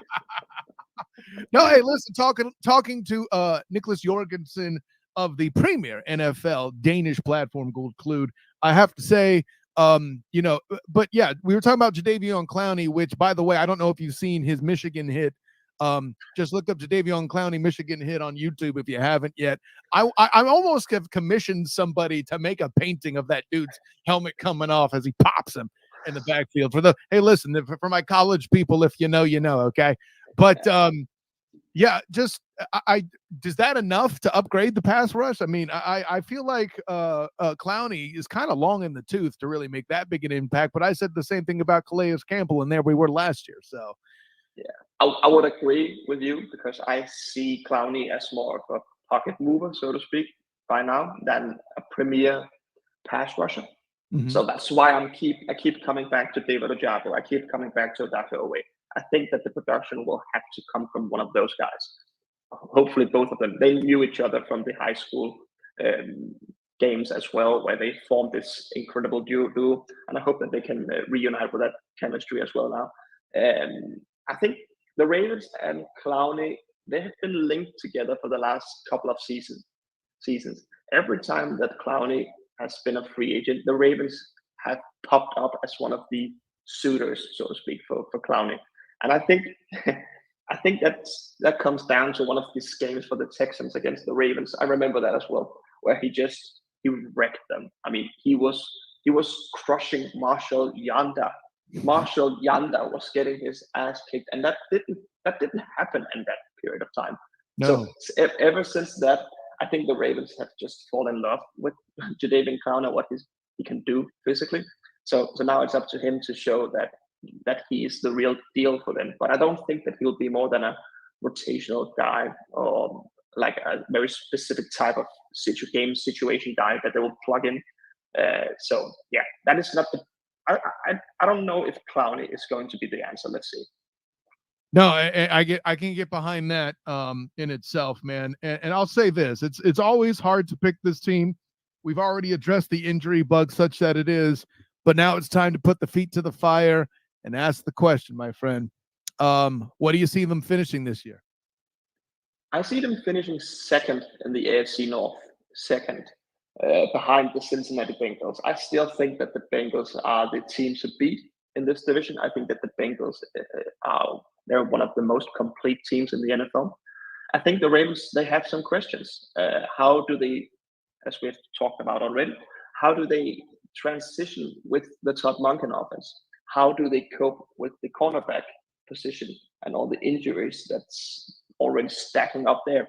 And can they generate enough pass rush? And those are the three main questions.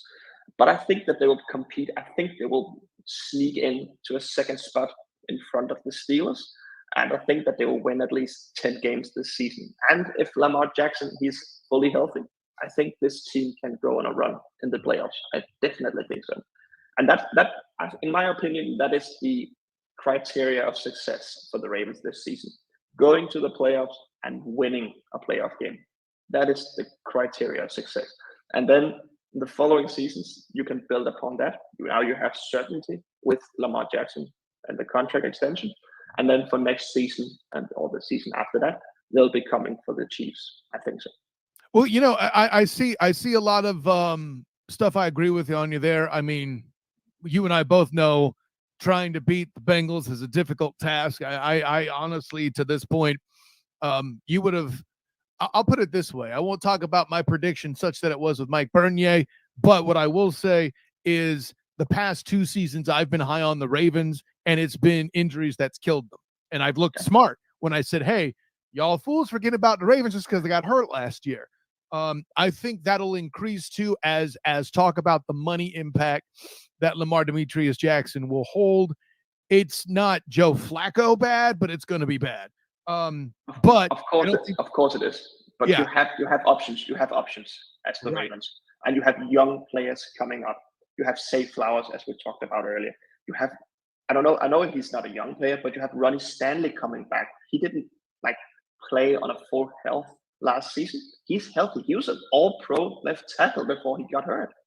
And I mean, you have Rashad Bateman. If he can stay healthy as well, he can be a premier receiver, I think. So I think they're good to go. I think they're stacked on talent, and I think they have a good shot already this season. Well, and I think the other thing that's going to help this group is they will not be a run-first team. Ergo, there will be less injuries overall. Like, you know, when you're on offense and you're running the ball and you're playing physical smash mouth football in an era where you're hitting less in practice, there's going to be more injuries. Moreover, the defensive side is practicing against it. They deal in more wear and tear. They suffered more injuries. Both those things are going to go away as your 11 personnel stat, as that percentage of passing attack goes up in their offense. They have, it's just, I'm going to say it's less physical. You could call it less physical football. That's fine. What I'm trying to tell you is it's less opportunity for injury as well. So, I mean, for me, I have the Ravens at 11 wins. I think they go 4-2 in the division. I think they have, I think they do 3-1 against the AFC South. I couldn't tell you which team exactly will beat them. I think it'll be the Jags because late in the season, by then, I think you'll have the offensive line kind of sealed back up but you know, who can rule out the Titans in that scenario? And if they in the London game as well, I mean, those London games, it's a mystery. So, they're incredibly quirky. Yeah, exactly. Yeah. If the Jags were playing the Ravens in London, I would have no question the Jags would win that one just because that's basically a home field for them. But if they trifle against the Texans, that's a possibility. That being said, it being game one, that's the only reason I take that possibility off the table. I don't think CJ Stroud and the Texans will be ready to do battle with the Ravens and such an experienced team with such a good coach against, by the way, a rookie coach in D'Amico Ryans on the other side. So that's why I have in Baltimore. In Baltimore, over and above. Yeah, great point. I think they do 3-1 against the NFC West. There's going to be some steps back. I think the Ravens match up just particularly well against those teams. Whether I think it'll be Seattle or San Francisco they lose to, I don't know. But the one they don't beat and the one of those two that they do beat, both of those games are going to be close. It's your remaining 3 games to me that are a complete mystery. I'm assuming Tua doesn't get hurt, and if he's on the field, I think the Finns are just entirely too explosive for your defense to keep up with scoring wise, which leaves me. They were last year. Yeah, and listen, I remember back when John Beck was the quarterback in Miami, and the 1-15 season. Sorry to bring that up. I was actually there in person for the Ravens to lose to that game when the Dolphins were 1-15. It's a long time ago, Nick. Listen, it's okay. You've covered. You're welcome, Florida. With that in mind, that Chargers game is going to be interesting. That Lions game is going to be interesting. I'm just assuming you're splitting those two. I got 1 and 2 there, but because math, you guys still have 11 wins from where I sit. So you're going to compete for the division, to say the very least. We most certainly are. So, but an honor, joy, and privilege to have my guy, Nicholas Jorgensen of the Gul Klud, the premier Danish football platform. Tell him where you can be found, my man. It was a pleasure, man. Thank you so much for having me on. You can find me on Twitter at NicholasIJ, and from there you can find the biggest Danish platform for football. There you go. I like it, man. Always an honor, joy, and privilege. This man's so knowledgeable. He even had a good conversation about some of the Brown stuff. That's what's up. Don't feel threatened, LA Broadus. We go too far back. He's not replacing us. Anyways, man, I appreciate you jumping aboard. Thanks, Nicholas. It's a pleasure. And great stuff from Nicholas Jorgensen of the Gul Klud. What can I say? Always fun to talk with any of these guys. So, hey, special thanks to Nicholas Jorgensen, Mike Drakulich to Pittsburgh Sports Nation, my guy LA Broadus of Brownstown, USA, and of course, Mikey Byrne, the man himself with Huddle Up Podcasting. Bing!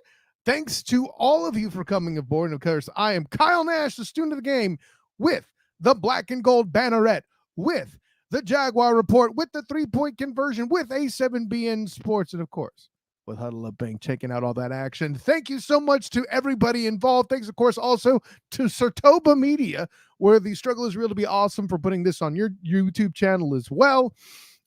Check out all my writings, UCF, Jaguar, and otherwise on any of the outlets in particular. Of course, you can find me on Twitter as the SOTG. Find me on Instagram as the same, the SOTG. Find me on Facebook as the Student of the Game. And until next time, everyone, class dismissed.